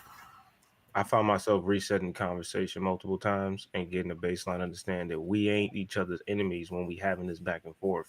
The point is to get outcomes that we both benefit from and we can come out of this happy. We're not trying to sit here and being mad at each other. If that's the case, we shouldn't be with each other. Do you want to be with me? Yes. Do I want to be with you? Yes. So I'm not your enemy. We just have a difference of opinion, or we kind of just figuring this out. It's going to get a little contentious, but as long as we set the baseline back, they're like, yo, then it can kind of move forward. And you have those interactions more often as it grows through, it'll become a little bit more seamless where like you do check her, she understands, and she'll check herself like, all right, my fault. It'll kind of die down a little bit. At the beginning, maybe she might think you full of shit, but as y'all have those conversations, she'll like, all right, my fault. And then she'll check you, you'll check her, and then you'll check yourself, and it's just kind of, it just grows. But you got to take those steps. And I agree with Sway. It seems like they look at us as the enemy when we having these, like when you get into it with your girl, like it's the enemy type thing. But most of the time, I think the men are looking at it from I'm trying to make it better for both of us. When women are more about themselves, you know, how they feel about the situation. Yeah. I don't know, because if I get mad, I'm mad. Yeah, if I'm mad, I'm mad about my like understanding where I'm coming from. Yeah. Like then I'm like, I guess go ahead. I was gonna say they do the same thing though. Yeah, like when you don't feel like you don't feel heard, like when I just tell you something and Ronnie, we can't see you. You can't what? Can't see you. You must have got a phone call. I did. Hold on. Yeah, it knocked you out. Mm-hmm. Yeah. In real time, it's hard not to get mad. You just get mad. But like I said, if you really want to have that conversation and it be productive and it be portrayed the way you want your feelings to be portrayed, you do self-check yourself. And like, all right, I can express my frustrations and my disappointment without being loud and yelling and cussing and shit. And, maybe the outburst kind of just expresses like how serious it is, but you still have to check yourself to move that conversation forward for the most part, unless you're willing to just dub it. Like she cheated on you at that point, balls to the wall. You can cuss her out as much as you want because it ain't no going back. Yeah, it's a fact. Do y'all, who can hold you accountable for real, B, in your relationship? Probably yourself. Yeah, I was gonna say myself. I mean, that's it. Yeah, right. But I need us to understand that the only person that can hold you accountable in that motherfucker is you. Right. So as long as you maintain that, right, then you understand that you in control. That means all those situations, right, you take accountability in them. Even if, like, there's always something if me and Sway get in an argument, right, let's say he started, the majority of people would be like, that's Sway's fault. But there's something in that conversation I could have done differently to turn the tide. Right? When you're dealing with these women, man, understand that the only person that holds you accountable is you. Right? Now, notice I'm saying person. Right? Now, if I start to talk about different things like Abrahamic texts or biblically speaking, that's a different ballgame, right? But, in the midst of some shit, right, the only thing that can hold you accountable is you. Right? Because you're the leader in that situation. Oftentimes, like what CJ was kind of allude to when he's talking about, you don't got to listen to that shit. You in charge in that situation. So I understand it, right? But at the same time, we're responsible for everybody involved. I think in them situations, though, we say we're the leaders, but women have their own autonomy. So you lead yourself, and they pretty much lead themselves. For me, so we make it on the man how they're gonna respond, even if you get to the point sometime where you not even saying anything wrong. It's like, all right, you trying to quell the situation. I think that's a good word. And you trying to make the situation, kind of simmer it down. And everything you say is like setting her off more. Like, all right, baby, chill. Let me chill. All right, man, I'm done. I mean, you done?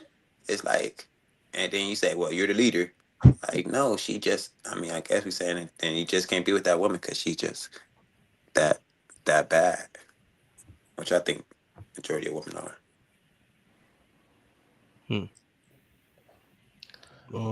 I mean, I seemingly disagree with your sentiment, right? Yeah. I think that sentiment is loud and wrong, you know. But I understand, but it's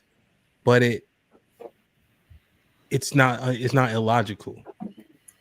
You see, so what you're saying, if I process it, apply it in the earth, I could see why you're saying that, right?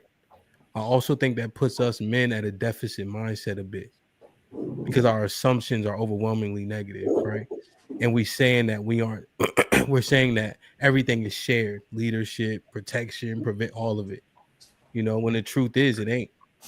And that's the word I was looking for, deficit mindset. When he said, and I think this is not the deficit mindset. I believe what he was. I forgot what he said that made me want to say that about you can't leave her because it's the best. It was more like it's the best you're gonna get type of thing, and that's more of a deficit mindset than I think mine is more a realistic mindset.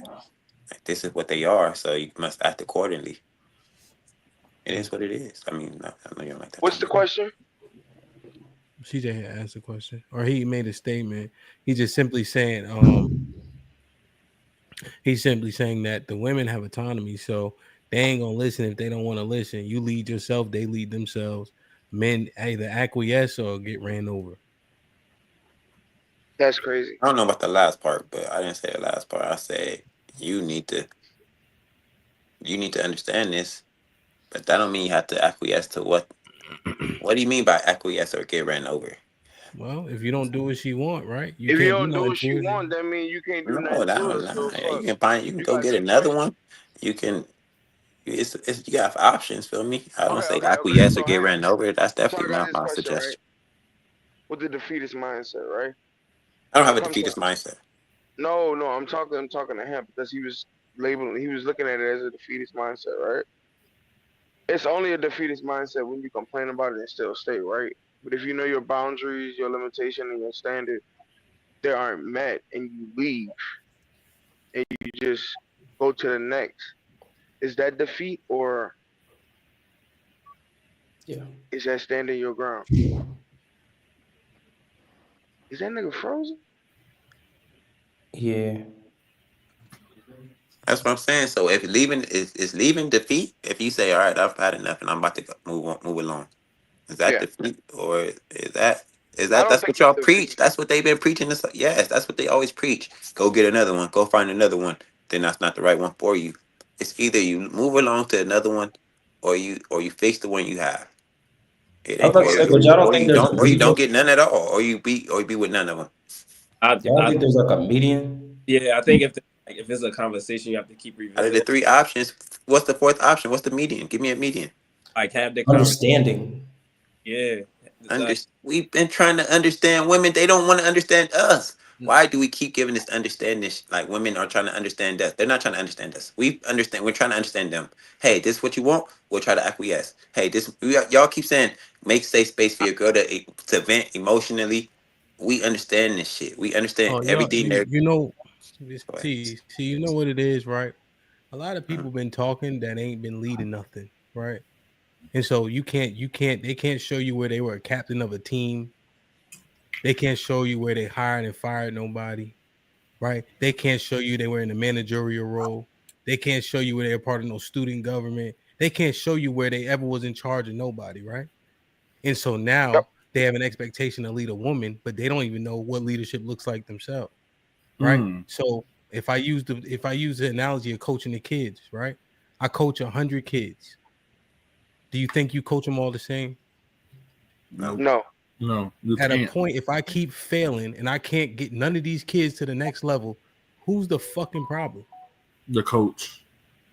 But it's That's just not like, yo, necessarily like true. What if you could move to? But you think your woman care about you coaching? Or like your history you're of missing leading? the point he's trying to make. I got a delay. Do I got a delay? Sorry. No. Go ahead. Oh, Go ahead. okay. Yeah, so it's just an analogy, Jeff, right? And so when you leading, coaching, teaching, training people, you have to find a bunch of different ways to be effective. Yeah. Because you got so many different personalities, so many kids, right? Coming from so many circumstances at that, right? Some of the kids come from shit and piss. I dropped one kid off. He got 6 siblings. They living in a studio apartment, right, with one bed on the floor, right? Then I got another kid. He go to a 5,000 square foot house with both parents, right? How I have to impact these kids is altogether different, right? But I need to learn them before I start trying to teach them, coach them, train them. You know, that's more so what I was speaking to when I was saying like reaching a median or like some kind of understanding. But the thing is about the coaching, Somewhere the kids, it's not as easy as the kids to say, all right, I'm about to go find a different school to play for, or I'm about to move along to a different. Like you have to kind of acquiesce as a student. It is.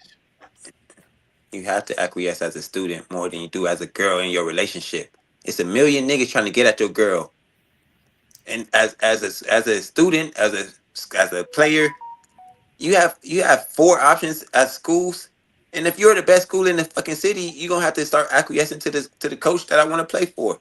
Feel me? Women have too many options, and if you ain't doing what I want you to do, I'm gonna move to the next one. I will. It's a false comparison, I believe. But you see, that's that defeatist mindset Ham talking about right there. That what you want. It's the truth, bro. The point of Ham's analogy is to try to get the best outcome out of the personnel you have, and there are multiple ways to skin a cat. And so, one way of motivating someone might not help motivate the next, but the idea is you're still trying to motivate these people to get the outcomes, which is win football games. And regardless of if it's this woman or that woman, the outcome would be either marriage or a successful marriage or whatever that is. So if you want a marriage with this woman, you have to understand what it's going to take to get that outcomes with that woman. And if it would be a different woman, you'd have to do it with that woman. And a different woman have to be with that woman. And how many women you're going to go through, you're trying to figure out how to make it make sense until you realize it's you. Yeah.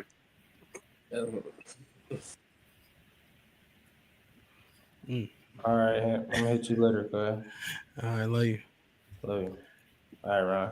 All right, y'all. I just that's why I can't even talk about marriage for real, right? Cause I just don't know if we know the game we even playing. I know the game. We just been played the whole time. I don't know, nigga. It's been played the whole time, man. All This about is women's game. This is women's game, and the rules are written for them. And we keep playing it like we're gonna win. We're not gonna win this game. It might sound defeatist. If you want it to sound defeatist, I have a girl, and I like women. Feel me? I deal with women all the time. Bunch of fucking. I ain't gonna say a bunch, but this what you making it sound though, like CJ. You making it sound like this bitch gonna get me, so I'm gonna have to get her first. Yeah.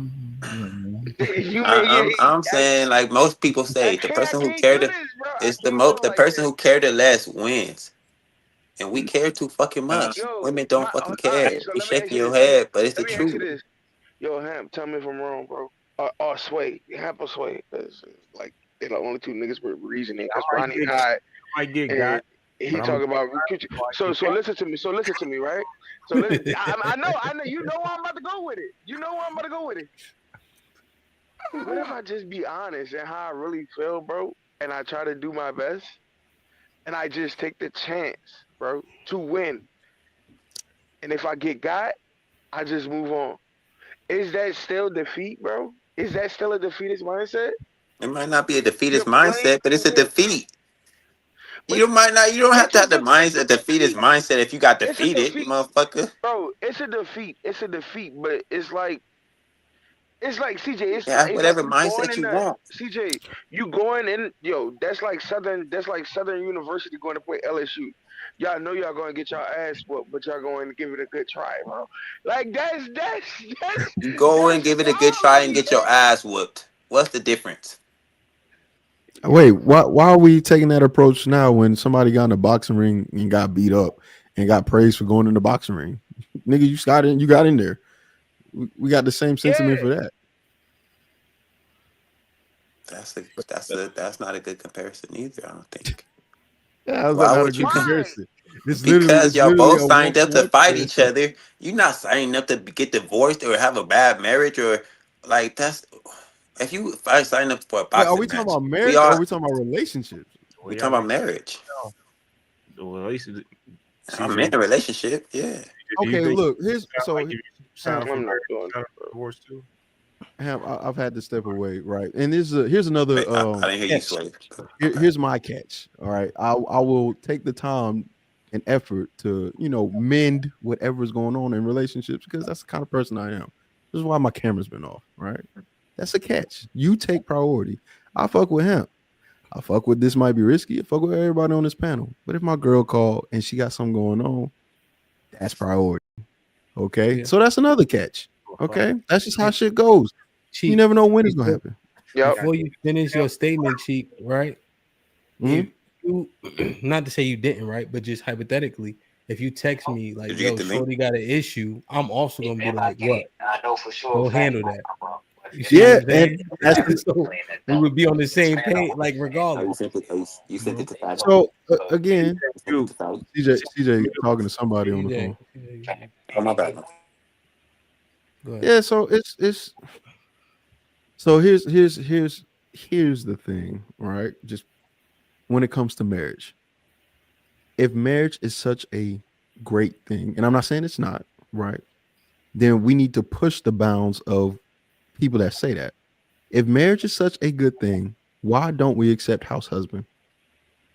If marriage is such a great thing, and it doesn't matter about the role or who benefits more or think, why won't you accept this role of a man doing or switching roles or air quotes around that? Who exactly? Women. What do you mean? So marriage, right? This idea of marriage, it's a good thing, correct? Yeah. If marriage is a good thing, right? That means in and of itself, the structure, the way it is, how it is, all of that, right? Why is it that the roles that we tend to have or the viewpoint that we have toward it is always one way? Well, you said marriage, right? Yeah. So marriage is defined already. It's a biblical concept. Okay, so we're going with a biblical context. We're not going with what it is it is a biblical concept, right? I think we allow perversion to skew it in different ways, right? But the concept itself comes strictly from the Abrahamic text. So if we're using that ideal, then there are no wives, and most men can't be husbands. Why? Because most men are whoremongers and most women are whores, according to a biblical or Abrahamic definition. Why can't they be wives? Because what man in biblical text, besides a prophet who's being proven the point of Israel being a whorish, who marries a whore? Well, but you just answered your question, right? So when go ahead. Hosea, right? Yeah, Hosea. And so what is that, right? What is end time prophecy? Excuse me. What is end time prophecy? Right? Eschatology, right? So when you look at the story of Hosea, right? What is he foreshadowing? When you read Isaiah 3, what's happening? How do the women act or respond? They're looking for husbands because there's a time of calamity. Yeah, but so when you look at it, right, all it does is prophesy what's happening. It prophesies the future. Also, when you look at Genesis 24, right, and the verses 14 through 16, a virgin is a young woman of marriageable age. Okay, sure. And so I'm just clarifying the whole sex thing, right? I gotta get out of here. I want to stay up and chop it up with the boys, but I told my girl I'm gonna take her out. See, and this is me giving her a fat. Oh man, I gotta go. My guy Fatty.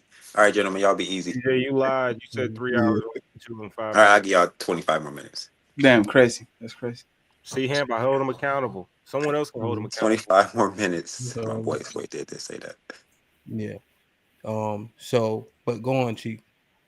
If you were making a different point outside of the Bible, but the concept itself is biblical, right? So we have to look at a perverted lens of marriage to then talk about what you're talking about. But marriage already has a hierarchy in it.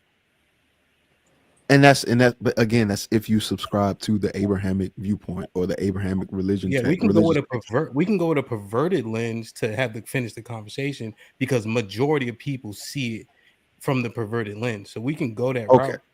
Yeah, because if we take the other route, then just most people won't qualify, man or woman.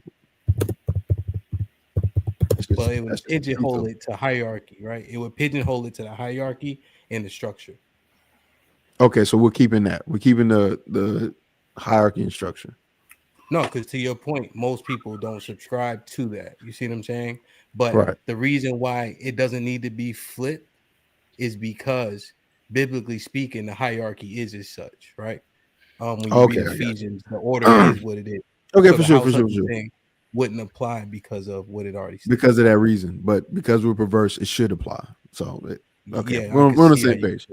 And so that's kind of my standpoint on it, because I know the world is perverse, right? In its actions and ways in the earth. That's just how it is, right? The things that I question about marriage is, one, is beneficial.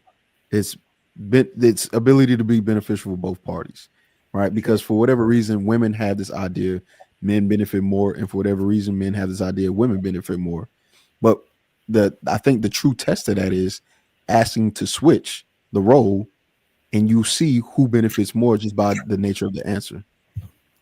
Yeah, 100%. I think that the women benefit more, right? I also think that, generally speaking, when you make investments, no good investment you get 100% return, right? So a good investment return is like 20%. Y'all know that just in standard investing? Nigga, that's God mode. Yeah. So when I'm looking at that's like the highest, ain't it? Yeah, that's like super high, right? I'm not looking for equal return, right? I'm looking for the things that I want, and you don't always get them all, but the things that I want to get, I'm gonna get for the most part.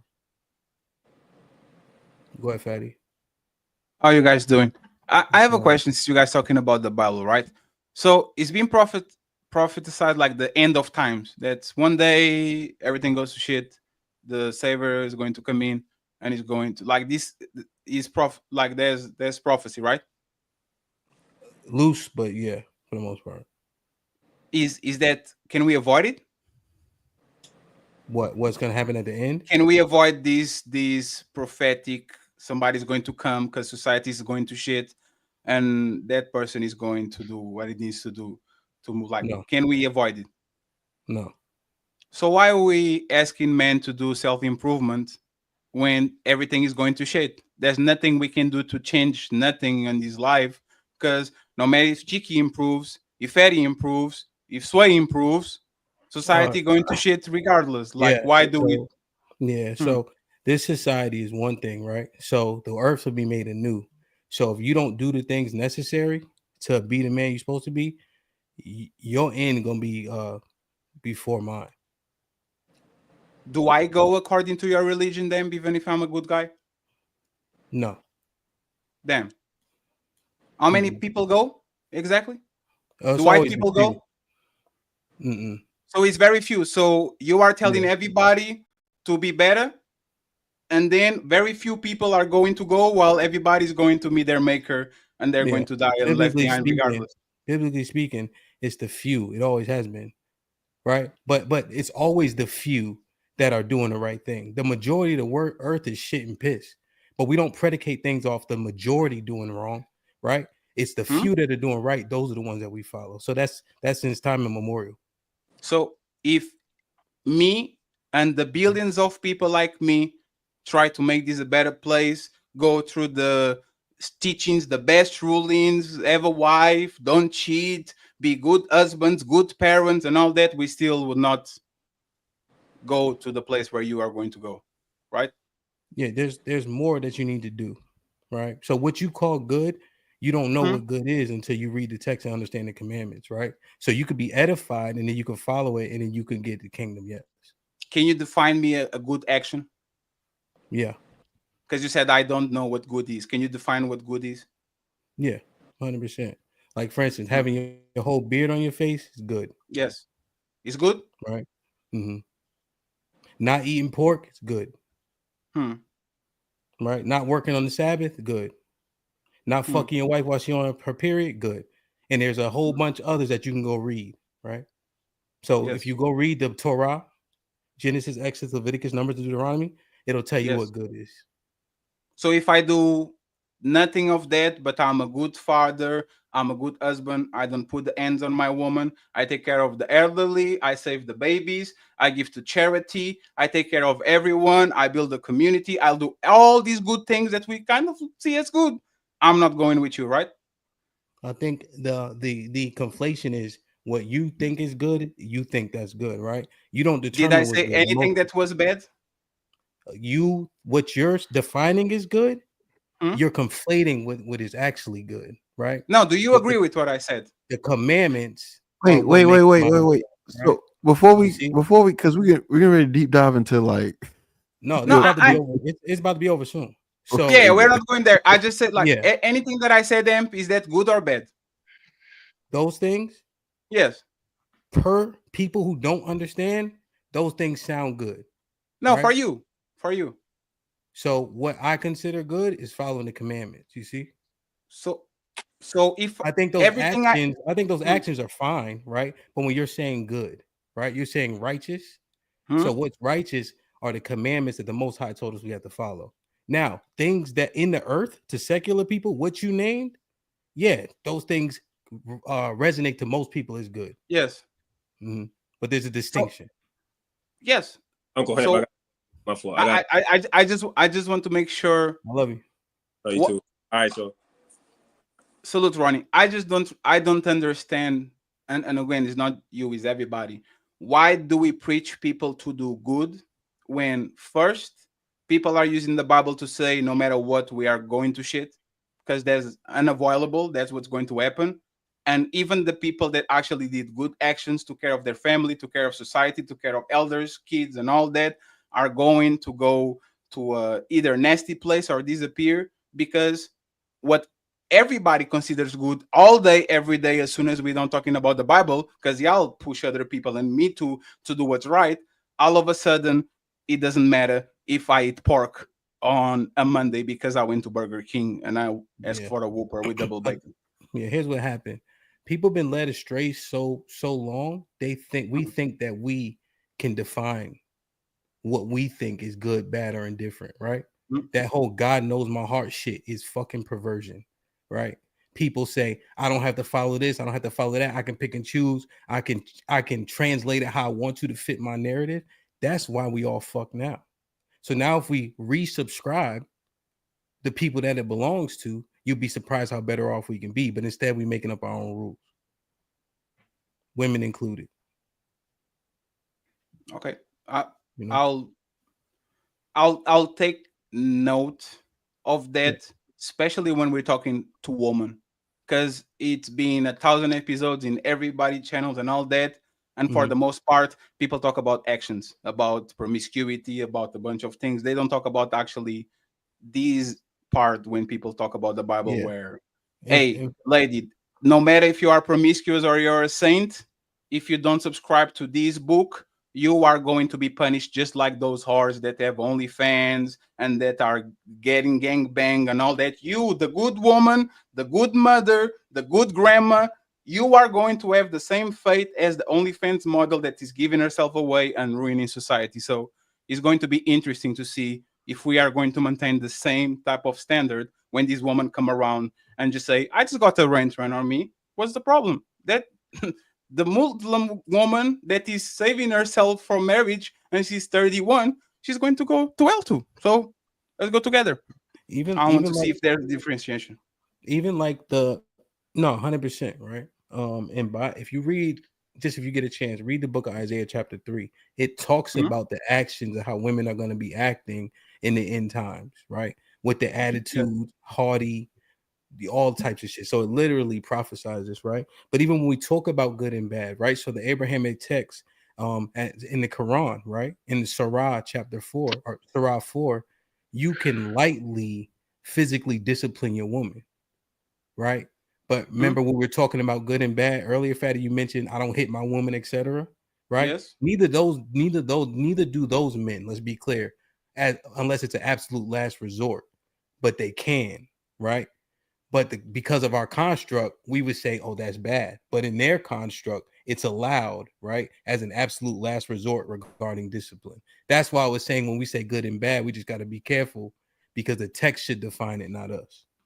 So you deny the definition of good on the Oxford Dictionary?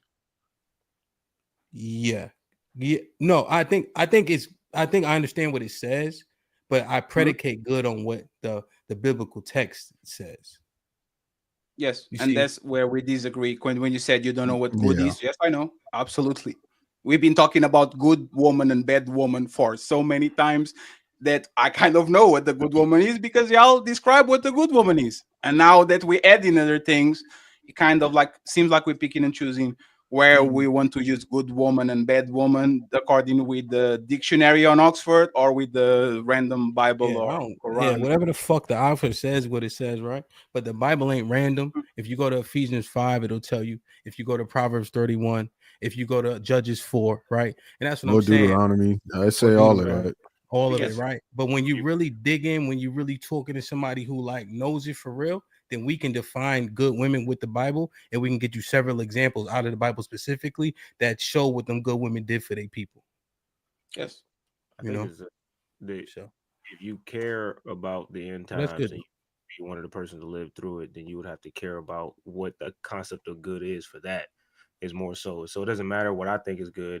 If I want to live through, like Ham says, you're gonna die before me because he cares about what's good for that moment. If that moment was to pass, he's straight because he's already living by what they deem acceptable. But if you don't care, then it's who I don't know.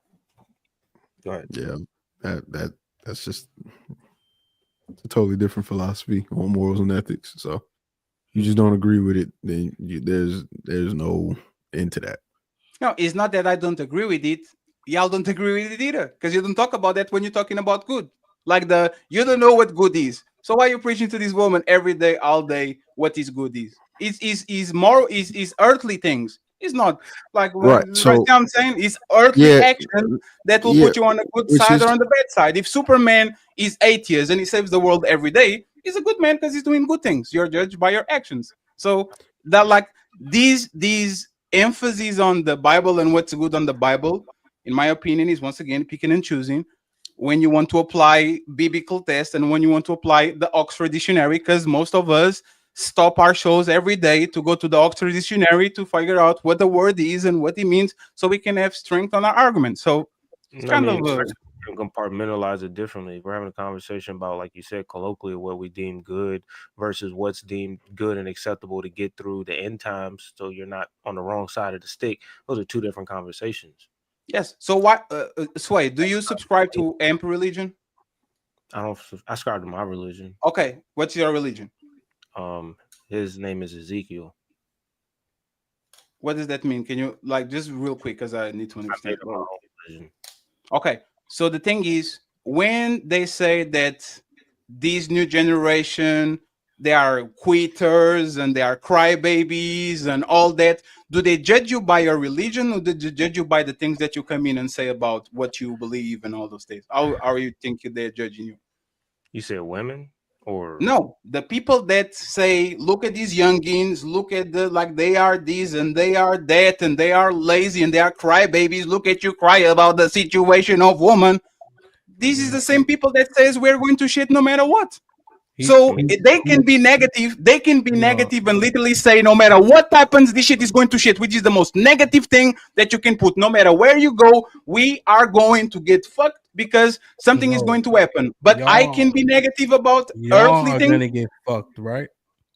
You guys are gonna get fucked. Yes. Right? See, that's the key difference, right? Now, here's what Sway said that you have to acknowledge.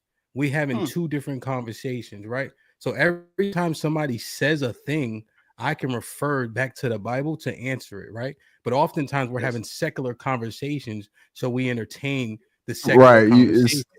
Because you don't have to turn it there every time. Doesn't say it doesn't pop in my head. Like for instance, I don't use the term black with the brothers who subscribe to what I subscribe to. But when we having a conversation with the most people for the sake of conversation, for them to understand it, I'll use the term black. So if we're talking about secular things, people can have a conversation about secular good and bad. So I understand it, right? But it just depends on who we're talking to. Yes, that's all. My point was just there's no more negative people than people that believe in the doomsday, because that means nothing you can do on this world is going to make you change the direction from it. No matter how much good you are, if you are not from a part of a sad group, no matter what you do, these are the most negative, pessimist people of all time. If I don't want to stick my dick into a woman and put a ring on her, compare with we are all going to shit and everybody's going to burn other than 7 people, I believe they're actually the pessimists, not us. Because it says new heaven and new earth, right? And so what happens is if it's shit and piss, you got to do away with it, right? So you trying to keep a bunch of motherfuckers who ain't doing the right thing for what?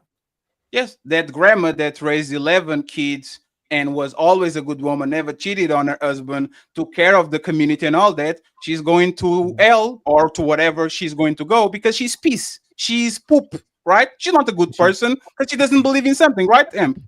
She keep the commandments? No. Is she peace? Is she poop? Yeah, she's fucked. Yo,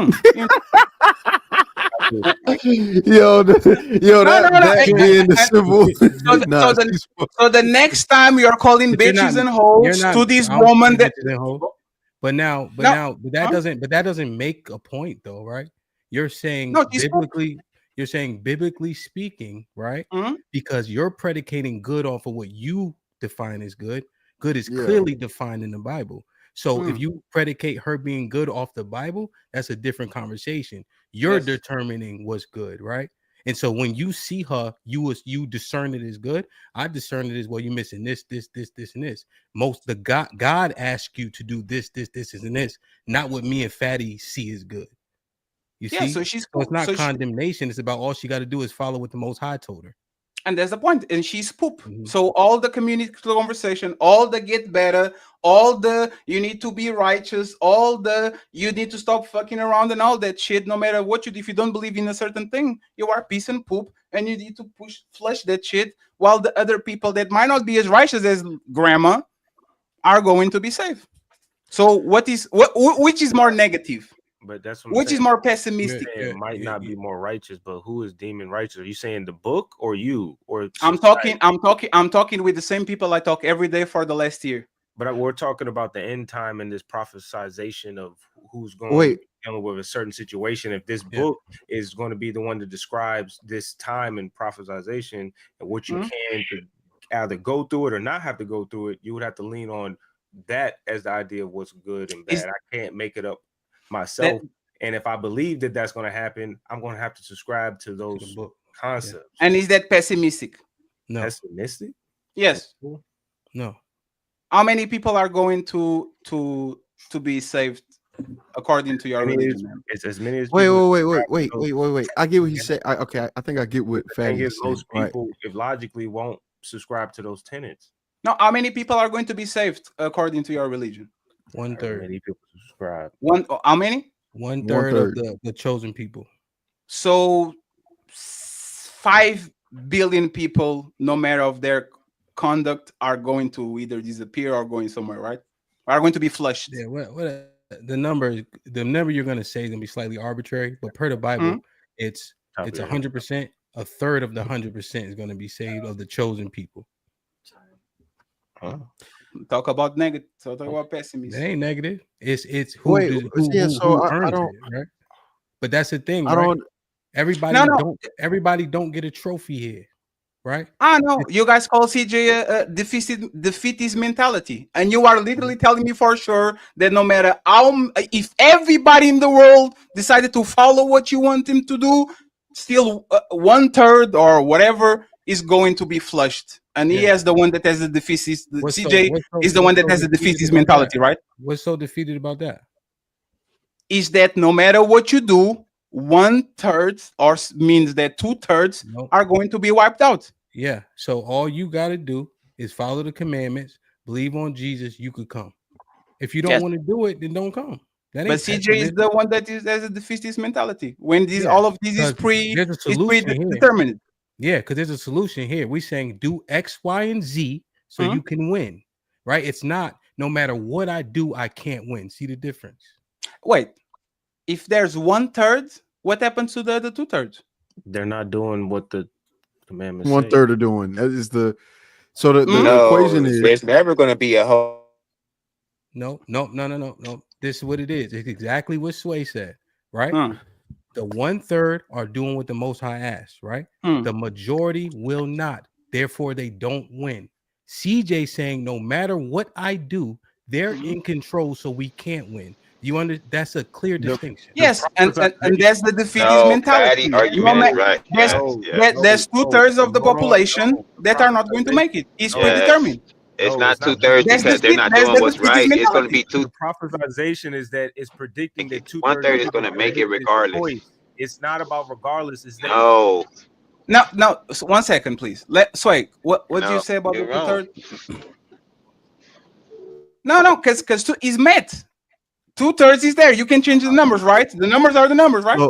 Right. So again, for example, if there's a prediction that a percentage, 33% will fulfill what they need to do, and the other 66 won't, that doesn't make it pessimistic that 33% actually did. It just makes it a fact if you believe that.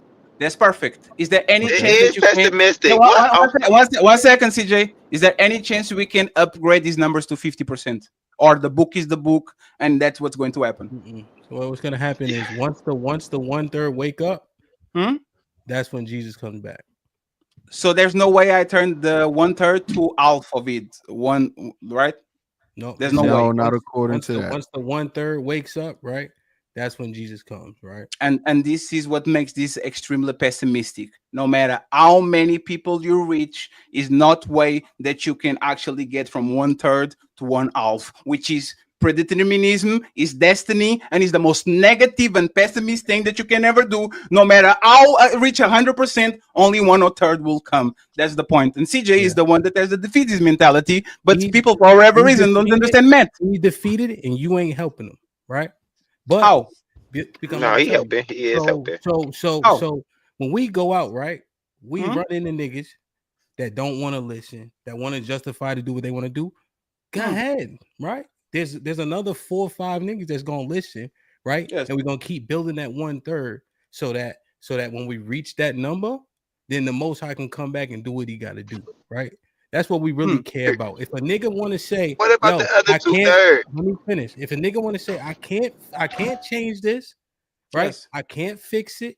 It is what it is. He go on about his business. So can you fix your community amp without changing your religion? One second, CJ. Can you change, like you preach building community? Every day you have 400 people watching, your Discord is popping, all of that. If they don't change their religion, but change their ways about how they deal with their fellow black man, black woman, and all that, can they be saved? The thing is, bro, the people that are going to be saved are already prophesied to be saved. I didn't ask your question. Sorry. Sorry. Not being disrespectful. Not being disrespectful. I just want the people because these are low level novice questions, right? So the people have to be edified, right? Yes. So you edify the people and you get to a specific number. Okay. So they have an opportunity. What you predicate good on isn't good, right? The Bible dictates what's good. Y'all coming into a conversation with a secular lens, think you're going to understand the biblical Abrahamic text and prophecy, right? These are prophetic things. So it's not just about preaching community. It's about the things that I know will get us to a better place, right? And largely it's rooted in biblical text. That's the long and short of it. Yeah, but there's like a low level answer because you didn't reply to my question, right? Since you said that my question is a low, your answer is low. You have a community.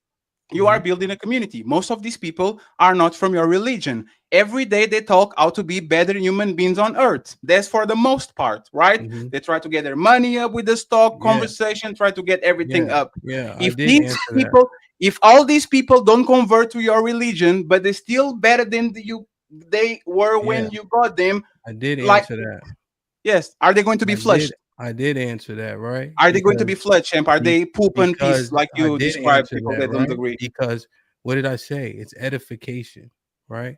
So when Hmm? people are listening, they're learning, right? Yes. And then they start to understand, and then they start to inquire.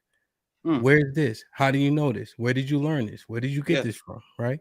Then they get edified and say, hey, this information that I'm giving you actually belongs to you. Right? And so it's not about conversion because it's history, archaeology, and prophecy. That's what the Bible is, right? It's a bloodline, right? It's a rite of passage that they already have. They just don't know it, right? So that's the level of edification. It's not about the conversion. It's about waking people up to what the truth is. So when they hear it, I get inboxes, people like, hey, tell me more about X.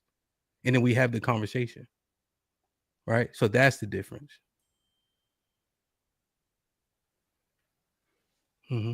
Okay, I'm clarified. I just was a little bit intrigued about the CJ having a defeatist mindset when, for the most part, it kind of like the flushing, the poop and the peas and the grandma. No matter what good she does, she's still going to lose if she doesn't believe in what you believe. That to me is the definition of actually pessimist. No matter what you do, is more of what you believe than other thing. But this is fine. We said very clearly, and I'll restate this, right? Because I don't want it to end with misinformation. You keep the commandments, right? You have the bloodline. You believe in Jesus, you get the kingdom. Those are things that you can do, right? What CJ said is no matter what you do regarding women, they're still going to act how they act, and we're always going to be at a loss dealing with them, right? So the one says that there's not that won't change. I'm saying if you do these things per the Bible, you can change your fate. So if you don't have the bloodline, you are not going to make it, even though you're doing the right things, right? Yes, but that doesn't. But that's not the same thing, right? How can I change my bloodline, Amp? You can't, right? Damn.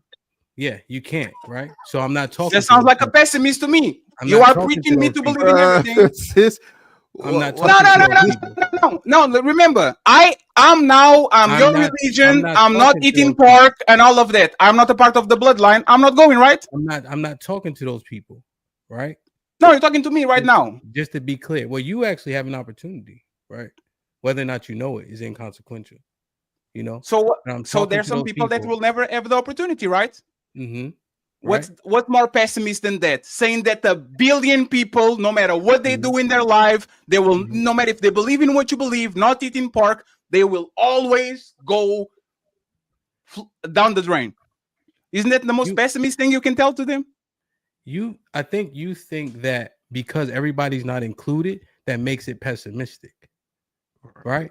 Those people don't matter, right? I'm talking to the people that can change their trajectory. I think it's because some people can never be included. Hold on, TJ, real quick. So when I'm talking to, that's who I'm always talking to and about. So when you're talking to those people who can actually change their trajectory, then the pessimistic argument, which is disingenuous, because there's a lack of understanding of who the conversation is for, goes out the window. Yes, and that's the thing. Sounds like a pessimist point of view when it comes to life. Okay, so because there's no work around this, right? Like there's just no work around this. There's two different ideological issues happening right now, and that's fine. But to move past that, right? Because at some point it will have to happen, unless you guys want to just keep doing this. No, I think it's good. I think certain things, like saying women won't change, doesn't help, but also we have to look at women and see if they want to change. Nobody said that though. Okay, you said nobody said what? Nobody said women won't change or women can't change. Like nobody said that. Made that argument. Is reality is what it is. So you adjust to reality. You don't keep doing the same thing. That's insanity. You're doing the same thing, expecting a different result, even though reality is telling you one thing. But you keep doing it. You're acting as reality is not telling you what it is. That's our thing. I'm a realist. If this is what it is, then I'm gonna act accordingly. I'm not gonna keep like the world going. Or you're gonna suffer the consequences. It's funny, CJ, and kind of trying to bring into the conversation. If I say I don't want to get married because 2/3 of marriages either end in divorce or are terrible. You are being pessimistic, fatty. You have a defeatist mentality, fatty. But if we say that 1/3 of the population in the world, no matter what they do, they are going to. What are you talking about? Women. Well, first and foremost, right? So the 2/3 number is real, right? The 1/3 to 2/3, right? So that's not something that I take lightly. Number one, right? Number two is nobody put a number on about divorce, right? But we actually know that the divorce rate here is 50%, right? So now, if you make your point using a 50%, that's more tangible. And I think that's a better conversation to have, right? So if the divorce rate is 50%, then what do you do there? Now I think you can see who's a pessimist. So if it's a 50% divorce and 50% not, why is the recommendation don't get married? Because 50% are actually successful. So the person who says don't get married because of 50% divorce rate is the pessimist, right? If I say get married because of 50% success rate, I would be the optimist. Because that's what we do with MEET. If any circumstance in life you said there's 50% of you jumping on the pool and drowning, nobody will jump on the pool. We'll do like black people do all around the world, where the pool has nobody and everybody's dancing around the pool because I don't want to be drowned. In every circumstance in life, if somebody says, Fatty, if you buy a car, you're going to have 50% of chance of dying on a car crash. I will buy a bicycle tomorrow. So we kind of say this is actually a sane person. But dying is hyperbole. Right? Dying is hyperbole, right? Let's use something like gambling. Okay. So people hold on. So people gamble with 50% odds, right? I think that's more realistic. But what I'm simply saying is, even though you might be making a sound choice, you would be the pessimist because you still have a 50% success rate. Yes, but I will tell to that person, don't gamble. The same way I'm telling the people that are getting married. But people do it with gambling, is all I'm saying. I just think that's a more fair thing. Because I don't gamble. Do you gamble, Fatty? I don't gamble. I gamble once a year and in a very controlled environment. Yes, not like seriously, right? And so me and you probably be standing in it together. Don't do it, bro. You got a 50%. But 50% is decent odds for people that gamble, you see? So I'm just trying to think of it something that's a little bit more tangible as opposed to just dying. Yeah, 50% chance of dying, I ain't doing it. So you agree with us? There's little what we're talking about. If you dying is more extreme. No. We went to we lowered the stakes. If Cheeky, would you recommend somebody that there's 50% of chance of losing their money to gamble? It depends on how it's typically no. Typically no. I'm gonna say typically no. Just a short, quick answer. Typically no. And there's the thing: I can put 1,000 people on this panel, and everybody's going to say, "Man, don't do that. It's too much of a high risk." But as soon as we talk about marriage, wow, oh my God, right? And so I understand Fatty's. And by the way, hey Cheeky, before you go, unpopular opinion: marriage is the biggest gamble of your life. You saw it. You saw I thought they tied them together. Marriage is the biggest gamble of your entire life. Yeah, marriage is a gamble. Yeah, because it's like you said, the 50%. Go ahead, Cheek. Sorry. Yeah, no, I don't understand why it's considered pessimistic either. If somebody asks why don't you want to get married, if you're asking me why don't I want to get married. Right, you're asking me for the cons of it. You didn't ask why would I or why do I, right? So if you're asking me the don'ts and I give you the don'ts, I shouldn't be considered pessimistic either because you're literally asking for the cons of a particular idea or factor. And I agree. So I don't think that people go ahead. But if you're real quick, I just saying I'll be quick. I agree with that, right? I think the initial premise is the pessimistic. I don't even know if we use pessimistic, but I think it fits well. Right. The pessimistic thing is that we generally just hear the don'ts. Right. Well, it was defeatist, which was more of a worse, defeatist, harsher word. We can decide which one. We can interchange them, but Ham, how many? The question I have to ask more so. No, they're not interchangeable. Sway. Defeatist means you are defeated. It's not sway. Pessimistic. CJ, please, bro, you're loud and sorry. The question I have is, how many times do we get asked, why do you want to get married? Yes. It's like, no, not many people ask why do or why would. Most people ask why don't. So if you start the premise of your question with why don't, and you hear a bunch of cons to why don't, why is it that I'm viewed as pessimistic for giving the answer as to why I don't want to do something? Now, if you ask why I do, I could, and people do have their reasonings. They just don't think it overrides the cons. I don't understand why it's pessimistic to go, these are the reasons why, and you ask for them. Yeah. Most people don't ask, why do you want to get married? Most people don't. So is the sentiment that it was framed as people are defeatists in that aspect regarding marriage? Well, when men say they don't get married, then they say, why don't you want to? Because the one when I said defeatist is because CJ was specifically saying it's like no matter what we do in regards to dealing with women. That's when I said it. The initial part of marriage, yes, sir. The initial part of the marriage, I've been talking about marriage for the past 4 shows. So I'm just saying, let's put all the info out here, including with the young boys, and then let's give it an honest assessment. Because generally speaking, we hear the don'ts more often. So if we still land on don't get married, cool. But I just want us to give us an honest assessment. I get what you're saying. Yeah. The thing is, we hear the don'ts more because, like Chiki said, the norm is everybody wants to get married. So that's why you hear the don'ts. Usually is if the norm is get married, why do you don't want to get married? This is why we focus. It's like a road worker. We always going to work on bad roads because the norm is good roads. Nobody's going to work on a good road. We have to go work on the bad roads, and that's the thing. This part.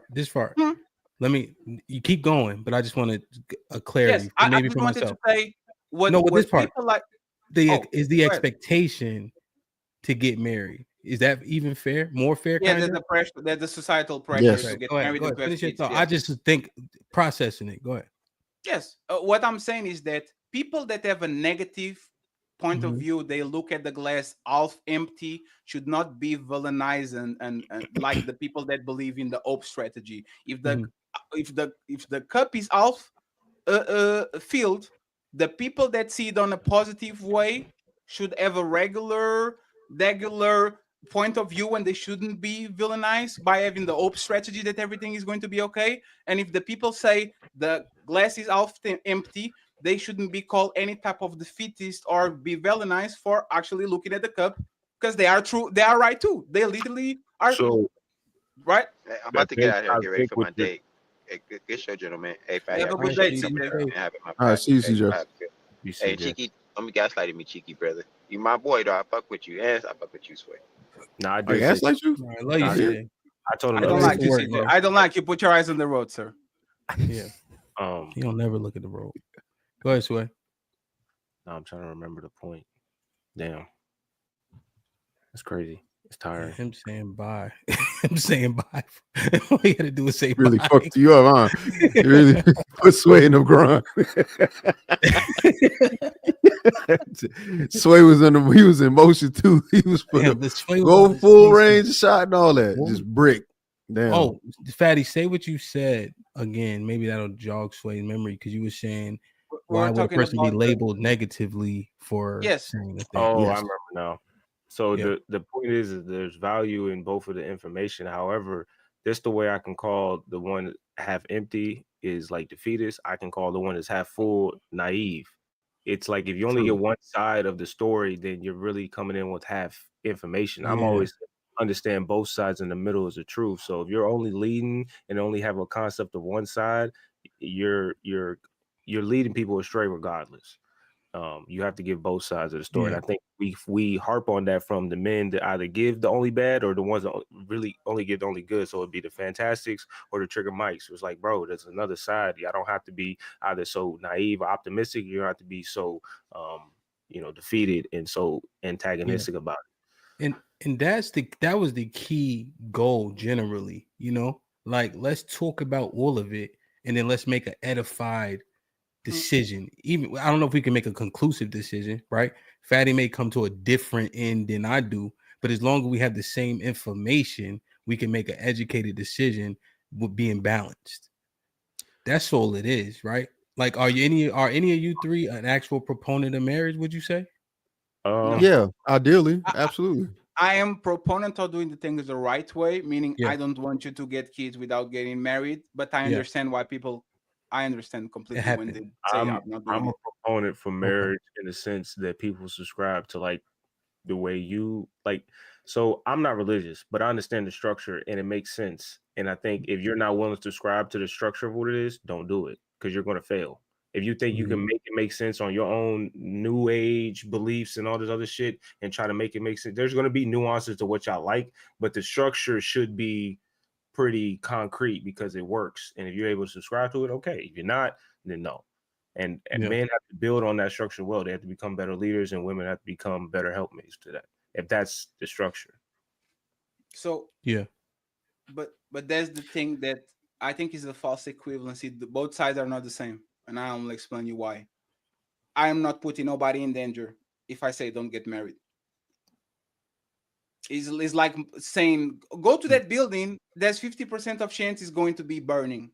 You are actually with the hope strategy, like people OGs of the manosphere call this hope strategy. I hope everything is going to be okay when I get there. When you are actually pushing people to have kids, you are pushing people to marry. When you're pushing people to do something that is just the norm so they can be accepted, this is how you get all these women be abandoning their kids and going partying because that's the norm. Everybody should have kids. Everybody should get married. And now you're putting two people together that one of them is going to literally destroy the person on the other side. Me saying be careful or abstain, think about it, get 3 suits, a mask, oxygen masks. I'm not putting nobody in danger because you can literally go at any time. It is your decision. When you are actually pushing people to do these things and they are not in control of everything they do because 50% is on the ends of other people, and we kind of see they have incentives to actually not go with the agreement, you are actually putting people in danger because you are not the one sleeping in your car. You are not the one not seeing your kids. You are not the one paying child support. You are not the one with your life ruined. So it's not I understand. No, I think that's sound, right? Because when you're advising people that you care about, right, people tend to advise based on maybe what is safest. But I got a follow-up question, Fatty. But I wanted it cheeky. I thought you was gonna give your 2 cents on how you see marriage. Like a proponent. So I think ideally I'm a proponent of marriage. I think the concept and its structure biblically is a beautiful thing. It's just, again, it's the other factor, which is the other human being that you have to worry about. It's the society that we're currently in, right? Like this is why when you do call people who are very cautious pessimistic, it's very frustrating. And it's also very frustrating to say analysis by paralysis, because most people don't analyze enough before they make a decision that huge and weighty, and then complain about the decision because they didn't do enough analyzing. Right? Because how it works is people say you need to take accountability for your actions, but certain things you can't take accountability for like another human being. No matter how much you would like to and how much you would want to control that, you can't take account for everything. So making a decision like that, you don't want to experience that failure. One, because so many people, including yourself, will put so much on you that you go, why didn't I see this coming? I should have thought more. And the signs will be right there to everybody's. Everything is, everything's 2020 in retrospect. Vision is clear as hell in retrospect. Can I just ask you something before Amp goes? Go. Yeah. Cheeky, do you think you being optimistic about your marriage is going to make your marriage succeed? Do you think anybody goes to a marriage and they're on their wedding day saying, man, I'm going to get divorced in 2 years? Do you think you being uppity and very happy, do you think you being optimistic is going to better the chances of you getting married and stay married? I think it may play a part, but it's not as big as a role.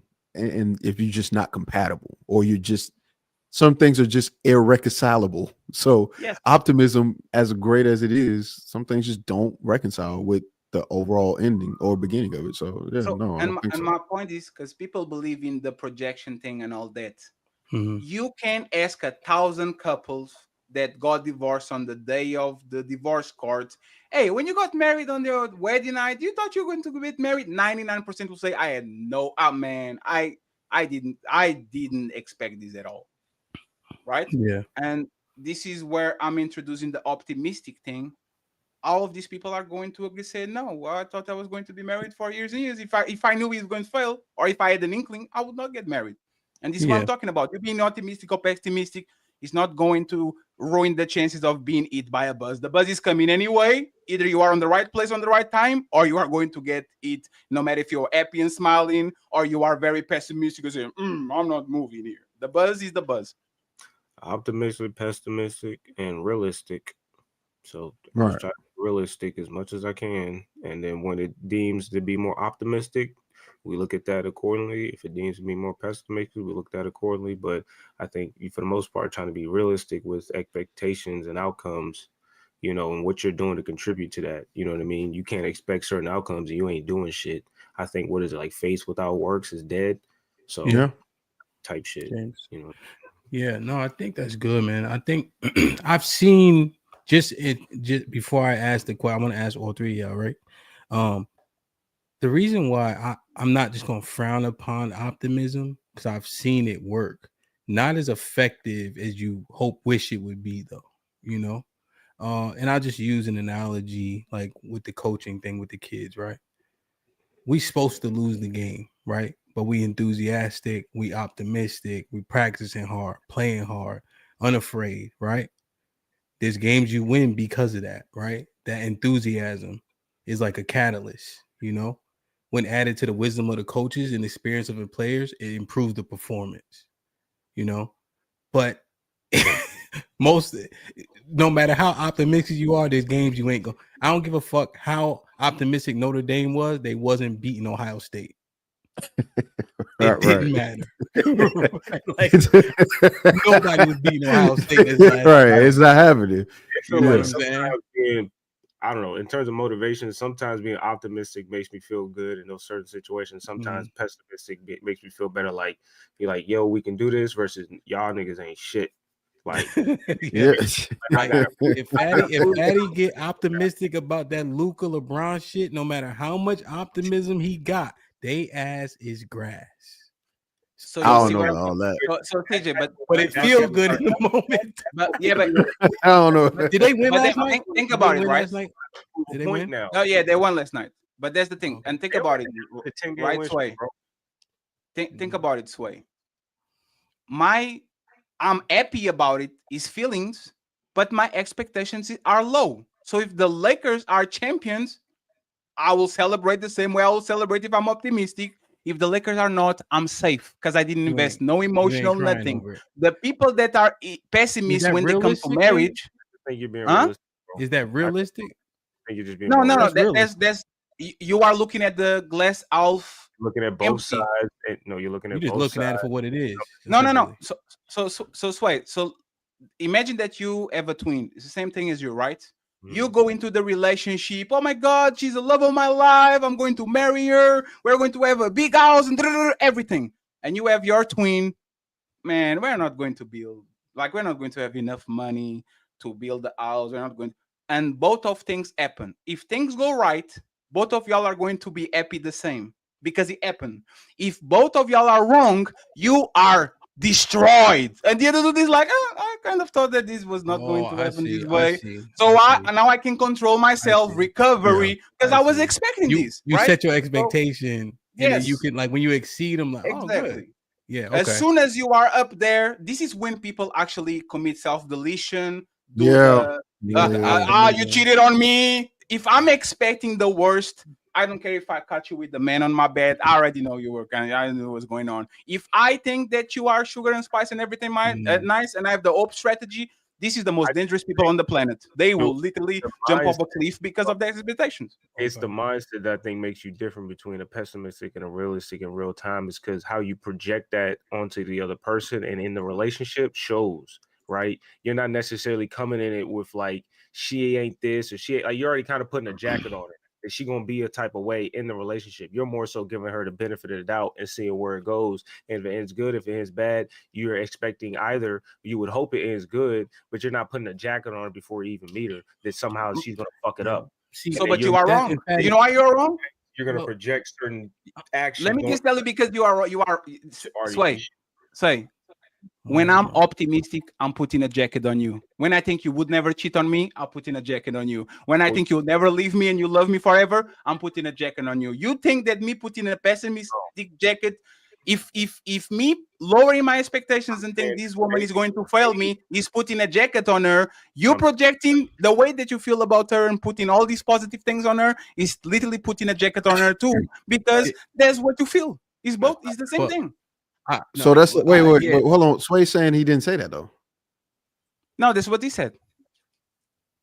He said, if I have negative, pessimistic opinions about this woman, I already put a jacket on her. Is this correct, Sway? No, what I said is the way your mindset is, the difference between you, like I believe you're realistic. And the difference between a realistic person and a pessimistic person is that they already put the jacket on a relationship. They didn't give the woman the benefit of the doubt. Okay, I get what you're saying. It's perfect. You see where it goes, meaning that she can. You expect, she you can. are realistic, yes, because in the outcome, you also expect that maybe there's a possibility of good outcomes. You're not shutting that door off that this can't happen. And then it just magically like, oh shit, it actually turned out good and you're just happy with it. No, that's not the mindset going into it. You more so give women benefit of the doubt. And no, but it depends on your worldview. I have a negative worldview. Everybody, I think people for the most part are shitty.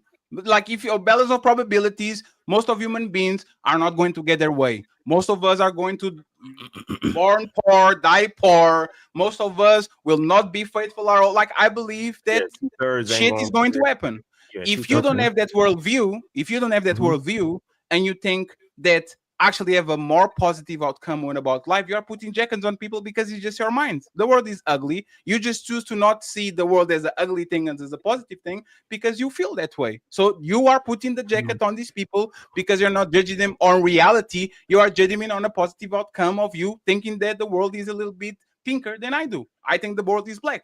Me being realistic is understanding that majority of people can be black and evil or manipulative, but when I'm interacting with people, that's not my initial thought. And like putting that jacket on, I kind of move accordingly and understand that the opposite side is also true. And so if I encounter with that, I would hope I wouldn't fuck it up by thinking that there's something that they're not initially. So like I said, I move accordingly, but in that sense, and that's being realistic, that I don't dismiss the two. So you have a positive worldview or a negative worldview if you had to do a 51-49 line campus usually does? It can be neither. Nothing is. We don't do maybes, right? We don't do, okay, so this is okay. I get it. I think if I was answering for Sway, I think he knows that the majority of people probably ain't shit. And this is exactly why. But that's just the reality, Fatty. Though it's not pessimistic. No, it's fair. But this is exactly, and this is and I said this on your Discord, the couple to love see.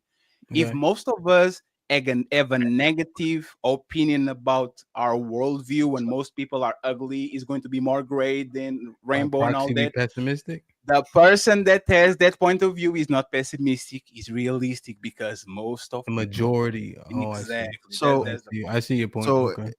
which Okay. I can answer the question myself. I don't know why I answered. So he said, "Fuck y'all." That nigga didn't even smile like I was gonna answer, but niggas just answered like my fault. Guys. All right, go ahead, Sway. My bad, Sway. It's to even just the argument y'all had. It's like there is a level of right and wrong, but it's also a level of subjectivity to it. You know, who's to say the Muslims or the Christians or the Hindus or the Buddhists or this or who's to say any of them are right or wrong? And then there's also multiple ways to skin a cat. And then there's also, I can understand that our concepts are wrong, but it's like, so you get into a level of perspective where you have to really think and deep dive to understand if you and your worldview is like, who's to say who's the pessimist or who's the optimistic at that point. Like I said, you have to really deep dive into perspective. And if you aren't able to get to that level, most people aren't, because it conflicts with their belief system. If you have to start thinking about other people's perspectives, then it kind of can fuck up your own, especially religious people, because if you, a lot of times it makes them start questioning their own religion, and then feels like they're going against it. So people don't want to do that. And so like you'll get stuck at a certain level. And even if you like take one more above it, a lot of people think like things are subjective. They get stuck there. Then it's like, who's right or wrong? No one's right or wrong. And they just throw out all concepts of right or wrong. And that's also not right. The step above that is understanding all the steps below it matter and able to make it make sense or harmonize with it. And you've been able to solve solutions for each level before it, because each of those levels can't look at the ones before it or above it. They can only look at theirs because they are where they're at currently. Yeah. So it's like I'm not sitting here thinking you're right, I'm wrong, this is the truth, because there's a lot of understanding that I don't have, you don't have, until we can gain information on what that is. I'm not going to sit here and try to pass judgment. Like I said, things are colloquially judged right or wrong. So like I said, I said neither, because I can't come to that conclusion. I don't agree with that. Wait. But so I get it. And as eloquent and elaborate as that was, if you had to give a percentage, 51, 49, pessimistic, optimistic, huh? No, he's talking about gray or dark. He was talking about good or bad. He was talking about people ain't shit or people is shit. But who is okay? So we'll just. And how am I supposed to judge that? What is that scale judged off of? What am I using that? Like, you know okay, so with your wait, hold on, but with your ancient tribal standards, who the fuck? What standards am I using? Okay, so I get what you're saying, right? But you just gave an explanation as to how you will be able to perceive other perceptions. So you should be able to perceive how most people have a concept of good and bad, right? And although you may not agree with it, and you may say that morals and ethics for you individually are a little bit more nuanced because of your perspective, you should also be able to go, well, I know most of the world because I can think of their perspective and say this is good or bad. Huh? Most of the world is gray. Is the part. Okay. Black and white, as much as they try to. Yes, and on the gray is like darker gray or lighter gray. Right, like that's. It depends. That's the question. That's literally the question. We kind of on the middle 50. Would you give it 55 or you put it on 45? What is the contrast of the TV? The unfortunate part depends, because sometimes throughout life it's been darker. Sometimes throughout life it's been lighter. And you know what's funny? Niggas ain't shit. Nobody ain't shit, bro. 51 niggas ain't shit. 49 niggas is okay. You know what's funny? We've been on this planet. It's like I said, if you asked me now, I could say yes, 51% ain't shit. If you was to ask me 50 years from now, I could say no, 51 is shit. Hey, it's right. Hold on, Fatty. He set it up for us. Okay. It's today, beloved. What you say today? Yeah, like right now. Let's give him the big screen. Maybe he want the light. I don't want that. So let me actually tell you two things, right? I don't think 51% of people ain't shit. We've been on this planet as a species for 200,000 years. 99.9% of the existence was miserable. We would be starving, cold wars. Our village was taken. We were living on caves. We had to eat food quickly because we didn't have a fridge to put it on. And we had to be constantly hunting, moving around because we were nomads, trying to fight new places because we didn't know agriculture. Most of our history is dark. And we actually are descendants of these people. Is on our DNA. On a purge situation, you will be clearly see who is the good guys and the bad guys, because you don't judge a society when everything is orderly. You judge society when everything goes to shit. And if these people are fighting over toilet paper, imagine if it was food and water, right? So this is what I'm like for you to have a.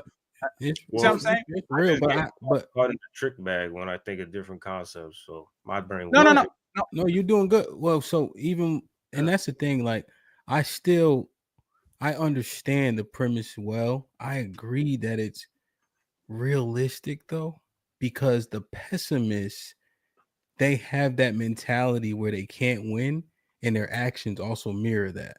See, the realists, well, they're prepared to lose though, and I'm just giving you guys my ideology essentially. Yeah. While the realist will understand that the outcomes can go either way, but they're working towards the positive ones. Yes. You see? Okay. So that's yeah. And you know what the pessimist does? The pessimist prepares for war in time of peace. The pessimist is the one that has all the guns on the barn and all the food and the tuna and is ready for Armageddon because he's so pessimistic about real life. Yeah, that's what I'm alleging though. You see, my allegation is that the pessimist, no point. I don't need. There's no point. Fuck it all. Yeah, see, the pessimist would be like, it's going. So That's what I'm thinking. That's more. Wait, hold on, fatty, real quick. Just I think. Do you think nihilism is equivalent to pessimism? I'm out. You asked me a question. Do you think nihilism is equivalent to pessimism? Nihilism is the nothing matters. This is the extreme version. Yeah. It's like the black pill, the predeterminism. It would be far down the line. Nihilism will be like, I think that everything that, like, what is that? The Newton bad something can happen, law. will happen. Law of Murphy. Everything that bad can happen will happen. Right. That's usually what the nihilistic person actually is. So pessimism's here, right? Let's say nihilism is the extreme end. Okay, so right. So why is it that I don't know? Either way it goes, I think this is somewhat interesting, but I think when we the last thing that you were saying, which was the person who is not pessimistic but realistic, they're working toward that, like toward whatever the marriage or whatever the concept is that you're trying to strive for. I agree with that. The thing that I don't think that this generation of young men or women are really getting credit for is that there is some type of work toward it. We just don't agree with the outcome of the work. Yes. And the pessimist person can still go to the gym, can still wake up every day and go to work, can still take care of their family and kids. Just because I think I'm a pessimist doesn't mean that I'm not going to live the day-to-day experience. I think it's not going to end up to nothing, but let me do my part and let me go to work. Right. And I think that's where it gets frustrating for young people, right? Because we're not being nihilist. We're not saying there's no reason or right or whatever the case may be, but we're just saying, just given the total factors, all the factors, I'm having a hard time finding an option. And then when I find that option, I'm not optimistic enough, just based off of statistics, because I'm realistic, to trust that this will continue to be fruitful. And it's not, and I don't think I should be called fearful or some negative term, some negative connotation, because I'm acknowledging the factors, right? And especially when people have continuously just said over and over again, I should have been more maybe more thoughtful, right? Like everybody says you should have seen that coming, you should have knew. Well, it's easy for you to say that, but you do it. so Chicky, and there's the thing, right? We pretend that pessimistic people don't ride roller coasters, don't buy motorcycles, don't drive their cars, don't do, but like pessimistic people still get on their plane. They might do the thingy before they go to the plane, but they still go on the plane. So just because you are pessimistic doesn't mean that you can produce for society. And what I disagree with, Sway, and I think is dangerous, is the gray area. We kind of know what's good and bad, because this is when women come around and say, this is my truth. If you believe that, like, there's reality, good and bad, and then there's perspective. Of course, we're going to disagree in 10% of what it is. But for the most part, this is when people that are on the fringes are doing very shady people can come around and says, no, this is your opinion, because this is my truth. And in my truth, I think reality is such and such and such, and I shouldn't be judged by blah, blah, blah, blah, blah. That's when people take advantage of people that would propose Sway point of view. We have to have blacks and have to have whites in society, and a very small lane of gray where people can be judged for the people to like for the powers that be. But for the most part, if we sit 100 people on a seat and you ask things that are universally good and universally bad, for the most part, we all agree with them. So yes, it's more objective than we give credit to. But there's the problem with democracy. The dumbest motherfucker in the room still has an opinion, and you have to take it in consideration because it's democracy. But everybody thinks he's dumb. Everybody thinks he's not doing something right. Yeah. It's just the fact that he's going to justify it by this is my truth, right? Yeah, my truth. Like this hat says, carte blanche. I think are the downfalls of a lot of things, right? The fact that people can kind of just do as they please and make the rules up for themselves as they go. 100%. Damn, man, that's interesting. Optimism, pessimism, realism, nihilism at an extreme degree, and naivety, I guess, would be the opposite end of optimistic. And I would agree with you, by the way, Amp. If you are a person that is pessimistic to the point where it's actually hindering your day-to-day life, you need to do something about it. I'm going to die anyway, so let me be 700 pounds, right? Crazy, but the same way, if you are walking around on this planet like a happy-go-lucky puppy and everything is going to be okay, you are going to be even more penalized than the person, because this is the person that we actually target and take advantage of. You think everything is going too good? Let me fuck you up on a business deal real quick. That's almost like the reason why we seem to like admire like children, you know? Yeah. Like my kid just all in the street, you know. I'm just like, yo, what the fuck are you doing over there? You know, like, but it's admirable, and you like, you dumb as hell, you know. But it's okay for a kid, you know. Shout out to Big Chug, you know what I'm saying? But yeah, for sure. And most of the parents miss when they lose the bliss, miss when they I remember when my kid was so naive and all, and look at him now, he knows this world is bad and all that. If I'm pessimistic, I'm going to pick up that deal and I'm going to read it, feel light and say, hey Chicky, can you read it too? I don't know about it. You know, that optimistic person says, oh, give me the 7 outside here. These are the people that get got. It's the people that have not positive, but like you guys know what I'm saying. I'm just no, we got you. The fucking like my kids, right? So I don't spank them, and so they don't do no like flinching or nothing. You know what I mean? Because it don't resonate. Understand that like, concept. They're not getting hit, you know. Like if my wife like pop them, like, come on, man, she 130 pounds. It's not the same. You know what I'm saying? Right. It's not the same gravity. Yeah. Yeah. So they don't even, and it's like a beautiful thing to me. You know what I'm saying? Because I'm sure we all grew up getting spankings and shit like that. You know.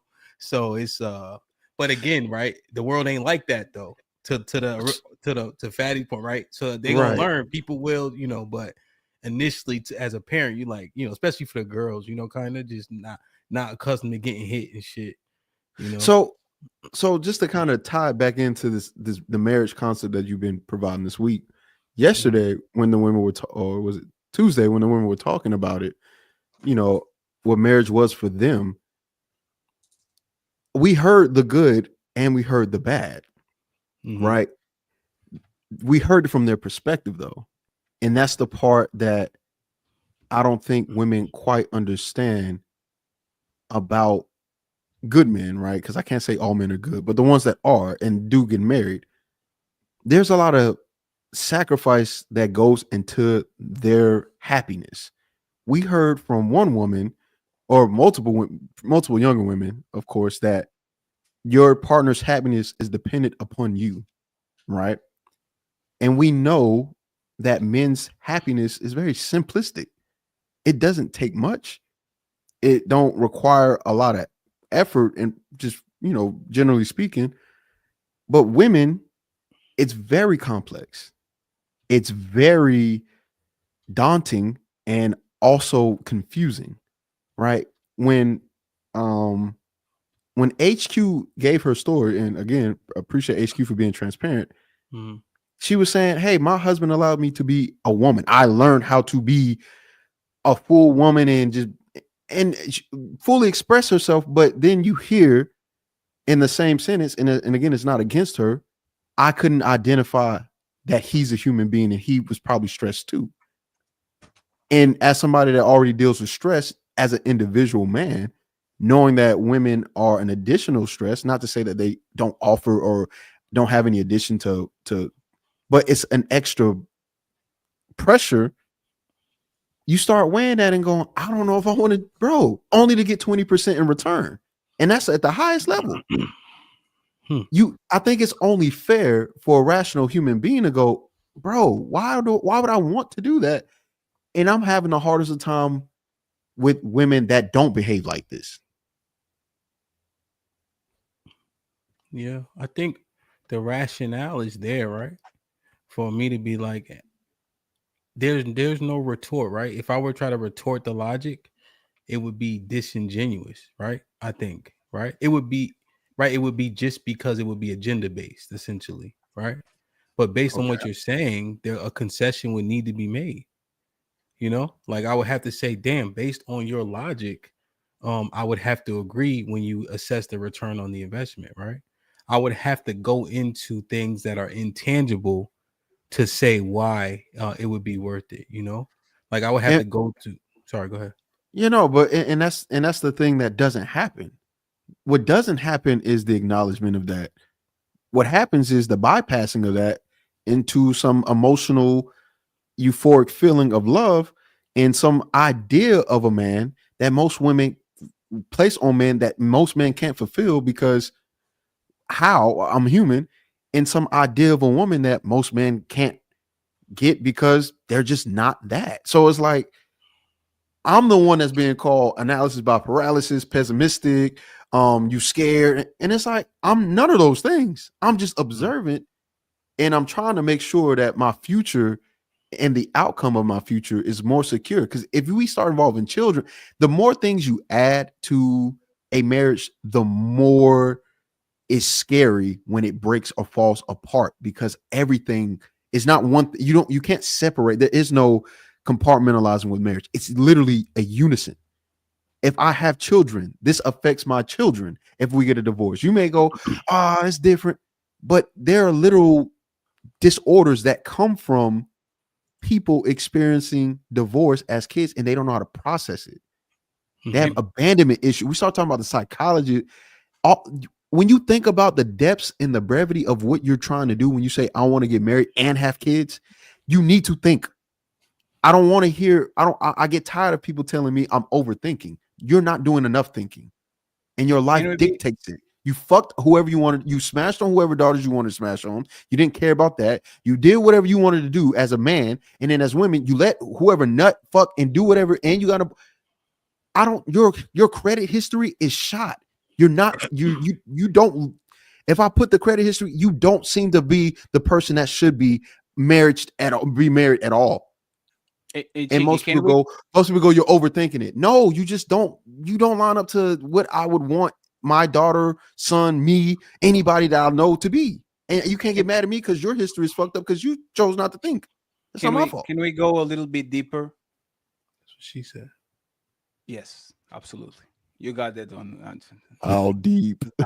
That's better. You know, I've been trying to say that more than pause. You know, I think it makes that's actually better. I actually approve the change. Indeed. Let's go a little bit further and we get out of here. Go ahead, Fanny. Yeah, the thing that is funny, Shiki, think about it, right? We teach men to have positive views about women, and we teach women to have negative views about men. Think about it. Oh, hey, daughter, every man is going to try to fuck you. Protect yourself. Don't get into a marriage with a bum man with no money. Don't get no man who wants to live on their mama house. Don't get, protect yourself. All we do as society, man, woman, single mothers, fathers, is instilling the worst of men so women can protect themselves and have a negative and a pessimistic outcome when it comes to man. These niggas ain't shit. The deadbeat dads. Look at they're all gay. They're in prison and all that. But when men turn around and start to evaluate women like women evaluate men, which is, I will try to disqualify you in any single kind of way because you're too short, you don't have enough money, your dick is small and all that, now all of a sudden there's a problem. And this, in my opinion, is the biggest hypocrisy about telling men to have positive views about women when the woman have literally stashed money just in case they get divorced, so they don't want to get abandoned. When woman literally go ahead and, oh, you don't really love me if you make me sign a prenup. Like, we have these conversations all the time. So I just think that woman being actually making decisions when it comes to marriage on a cutthroat, realistic, is this a good business for me? And the reality is, for most men, is a shitty business. Because you know why? You remember when your dad told you to not marry that bum broke motherfucker? That's most of you women. Broke bums with a bunch of credit that you're not paying, with a very shitty life story when it comes to the last 10 years between 19 and all that. You are the same way there's a bunch of women that become the man they want to date, the hyper successful, I have a bunch of money, I'm a boss babe. You became the man that you're dating. You are the man, you are the woman that the man, you are the man that you complain about. You will bring, most of it is, you are not going to make the life of the man that you marry easier, and you think that man should have a positive outlook when it comes to you. If I was to do business with Cheeky and I said, hey, Cheeky, we're going to do business, but your life is not going to become easier, it's going to become worse. Would you do business with me, Cheeky? No, I don't think right? so. So why are men going into situations where the life actually is going to become more difficult than it was, and we're telling them to go with a smile on their face? And the truth is, right? Right, when you guys edify, right, what you guys just said, right? Even if I'm a proponent of marriage, right? These are the responses that need to be had, right? You have, like I told Cheeky, you have to concede when you make analogies that are literally one-to-one, right? A contract, bad deal, here's the return, right? Would you do it? X, Y, and Z, right? It's only right that I say you guys are right in those instances. You know, the things that I would lean on that make it valuable would be intangible and almost feeling based, right? Or futuristic based, like being alone when shit hit the fan, because I've seen so many people just based on the moving I do and things like that. And those are the things that where I find value. But tangibly for men, what you guys are saying is probably more correct, right? I'm also not super duper risk adverse, right? Just in terms of how I think. If I see something, I'm gonna go do it if I think it's worth doing, you know. And then the things that I get, it's almost like, you ever hear somebody be like, you had to be there? Like, yo, we went on this trip, like, yo, you had to be there. It's almost like one of those things. And then how can I tell you or Fatty, yo, you had to be there? You're like, motherfucker, I ain't. I still got to get through all the risks, right. You know. So it's harder for us to say it if we being 100% honest, right? All that platitude shit don't really work, you know. In the words of the Greek philosopher Aaron, no man in the history of mankind married a woman and got more peace than he had before he met her. Nobody met a woman, oh my God, I'm so peaceful now. No, most of us, 99% of us, get more problems, more headaches, more stress. So this is what I'm talking about. If most of us don't get their life easier, that our life is going to become more difficult because we have more responsibilities. Why shouldn't have a negative outcome about something that make my life a little bit more and my gray hairs now are showing up? Like, I should have a negative opinion about it. I should usually do it because that's what's right. You know, but you know what the real thing is? I've done some pretty hard stuff, right? Nothing as hard as this, though. Right? I'm telling you, that's the other thing, right? Hey, clip it. But you know, y'all asked me, like, I think y'all had asked me one day. I think Fatty was up there. I think you might have asked me, even like about monogamy and things of that nature, right? I think I even told y'all that day, like, yo, that shit. I think Cheeky was there, like, yo, yes, joke. It's a fight. Now, guys, listen to this though, right? This is a genuine feeling. When it's good, it's amazing though, right? I don't know if that's you know what I mean. Oh, it makes sense, you know, because that's also the other reason why men try to figure out, why do I have to be married to continue when it's good? It's good. Like, you can experience these things in a relationship, and I feel like I have, which is why it's like, what does marriage do that intensifies this even more, especially when we're already doing the things beside it, and women make it like, Sam, I've tried to date women without having sex. That shit is a no-go. They want to have sex, and if you tell them I'm not doing it, you got to end the relationship. You got to end the talk. You get like, I can't talk to you no more. So cheap, right? Even like back to the conversation we having right now. This one I was a little bit newer, like in terms of knowing what I know now, right? But am I frozen? Check. No, you're good. You're good. Okay. No, you good. But I swear, word on my seed, right? When I sign that paperwork, so essentially this is the process. You got to go to the courthouse and you have to leave out. You can't sign it in the actual courthouse. Then you got to come back in essentially. And then the lady's like, oh, congratulate. You know, she do these 100 times a day, right? Essentially. But word on my seed, there was a different feeling that came over me after I signed that paperwork. And I ain't saying that shit just to say it. I don't know. Hey, I believe you. I believe you. No, Like, we believe you. It was such an impact to me. Like, but to Fatty earlier point, it was almost like I'm responsible for this nigga, this, that. You know, it was just like a whole bunch of stuff. Bro, it's like the worst trip of your life, but it's the best trip of your life. It was almost like I don't go on roller coasters and shit, right? Yeah. But I probably went on 2 my whole life. But once you get down to the ground, you like, though, that shit was fun. But I hated it the whole time. You know what I'm saying? The emotional high is the things that make you happy the most are the things that are going to make, like, literally crush you. And that's the thing between the pessimistic and the optimistic. The optimistic person remembers the person that in front of there by the best thing they did to them. The pessimistic person, what was the worst thing you did to me? And I truly think that's the true mark of who you hang around. It's not when everybody's happy and everybody's drinking and everybody's having fun and everybody's having sex. You judge the people that are around you by the worst thing they did to you. Who are they when they're not getting their way? Who are they when you tell them no? Who are they when they're not getting what they want? And for the most part, this is, I think, is the difference between the pessimistic and the optimistic. The pessimistic person gets it on the first time. Oh, this is you? I got you. The optimistic person, oh, he beat me up, but he took me to Paris last year and he likes me so much. Like, you are always going to bypass the terrible shit that people did to you to bring it to first the good things that happen. And I think that's dangerous as fuck. 100%. And I think in terms of cheeky point, just in terms of like, if we just kind of surmise it, and maybe that's just more of a conversation we can have, but the naivety and the nihilist, right? Those two are like in the most danger. Yes, 100%. You know, I would almost. I don't even want to ask this because it's going to start us another 30 minutes. Yeah. But this yes or no, we can maybe revisit. All right. The naive and the nihilist, are they in equal danger?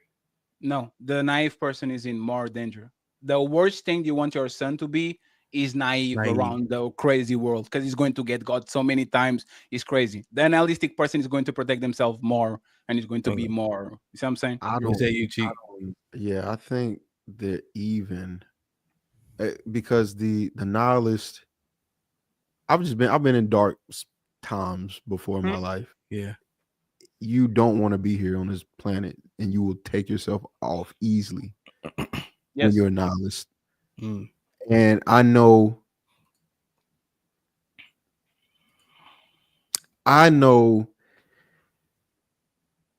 losing, like when you lose somebody that didn't take it themselves,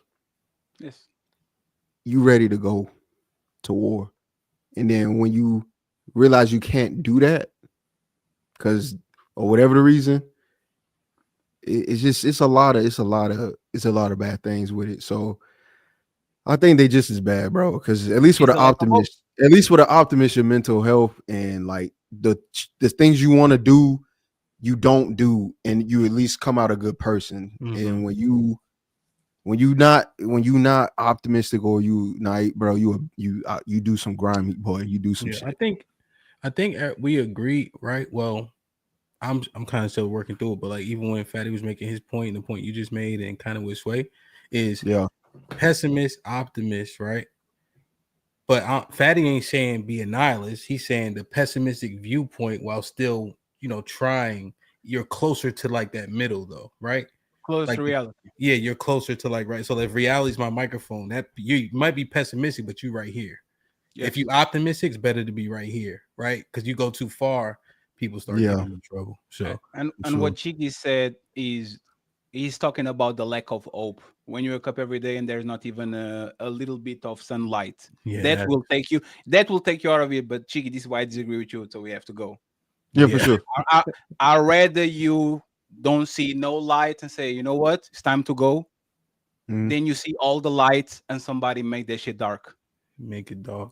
I'd rather you make your own decision. You don't see no light, so you're good to go. Then you see all the light and you're outside giggling and struggling around, and somebody put your light out. That will bring it way more pain than you actually deciding by your own end what you do. That part, Cheek, I think you agree too.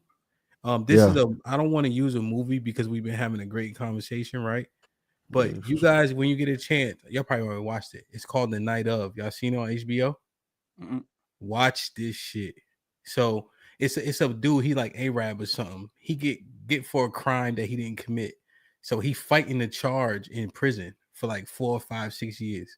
And he was a nerd going to grad school, Ivy, and he came out finally. Tattoos, bald heads, shanked somebody. They took everything from him. Right? A person that thinks shit is roses and bubbles, once you show them it's not in the worst way, that person is gone forever. You know, it's funny, Amp, that John Wick. Oh, you killed my dog and da da da da. Oh, I got you. I got you. Like, you know what I'm saying? Like, this is all Denzel Washington movies. Oh, you the Taken. Oh, you tried. I got you. And y'all gotta watch this though, Fatty. What's it called? Get a chance. The Night Of, I'm pretty sure. Amp, I'm broke. You have to get me the bootleg HBO. I got the site for you, dog. Well, it might be on YouTube. This man, but you ever watch a series, you be like, damn, I wish I could watch it again for the first time. Like but it literally Game of Thrones. When I got into it, it was decent, man. I ain't gonna hold you. The cousin section and all that shit. Well, but. The red, what's that called? The red wedding. Red wedding. I watch that shit all the time. And the big ass nigga that kept saying "hold the door" or some shit. That's like my favorite scene. So yeah, I mean, I've been digging into some of the nerd shit too. And you know what's funny? Game of Thrones is the definition of when people have hope. Look at how they treated Arya Stark father, and when people don't have no hope at all, what human beings do when the light is off. You don't want to be, what's the name of the guy? Robert, whatever. You don't want to be the first king that died. You don't want to be you don't want to be Stark. You don't. Yeah. Real shit. Damn, man, it's some good at. But y'all gotta watch that. I'm gonna check with y'all. I got it right here. So I'm gonna watch it probably. I'm gonna start it. That shit is amazing, bro. Amazing. Aaron with the $2 says, CJ, you like the old me. Just learn to proof listen. Tony. Go ahead. Tony Williams with the $2.50 says, Cats want to lead till it's time to be a leader. Aaron with the $2 says, CJ complains to us about his woman complaining. Onikasu with the $2 says, LOL, Sway right, but I just be mad though, so I'm out. Oh, you talking about resolving conflict. Aaron with the $2 says, Sway is going to be a great mentor for Generation Alpha. Onikasu with the $5 says, CJ, we protect, we comfort, we secure, and we provide. As annoying as women may be, they are preparing us for more responsibility. A good test in patience. HQ, what's up, HQ? Oh, HQ changed our name to a thing. With the $2 says, men benefit more. Now, HQ, you just said the other, you know what? Go ahead, man. She just, women. Like a windshield wiper boy. Aaron with the $2 says, this ain't religion. This is a family thing. CJ with the $2, Aaron with the $2 says, CJ, why you care about the women who are damned? CJ with the $5 says, this is why I try to differentiate between pessimism and defeatist mindset. It's different. Sway. Yeah, I think you're right on that, CJ. Therese with the $5 says, Hemp, you got cheeky and Sway. LOL. You didn't need me on the panel tonight, but here's a 5. Thank you, brother. I appreciate it. Aaron with the $2 said, Cheeky and Sway are going to be great unks to Generation A. That's it. Like, share, subscribe, tell a friend, hit that like button right now if you can. That helps the channel the most. A great conversation, fellas. I'm gonna dive into that ideology more: pessimism, optimism, realism. What makes the most sense? Because that interests me. I like concepts like that. And by the way, let me tell you this, right? Yeah. I am mature enough to understand what people do with their religion. Everything I said today is on a logical point of view. You know me, like it's just if it is logical or not, and the putting ideas back and forth. If you practice any religion because you think that's the right thing to do, if that makes you a better person, go ahead and do it. I have nothing against it. I just want to make sure that like I don't know enough about religion to be demonizing people like that. So it's just no, about 100%. I appreciate that. Real shit.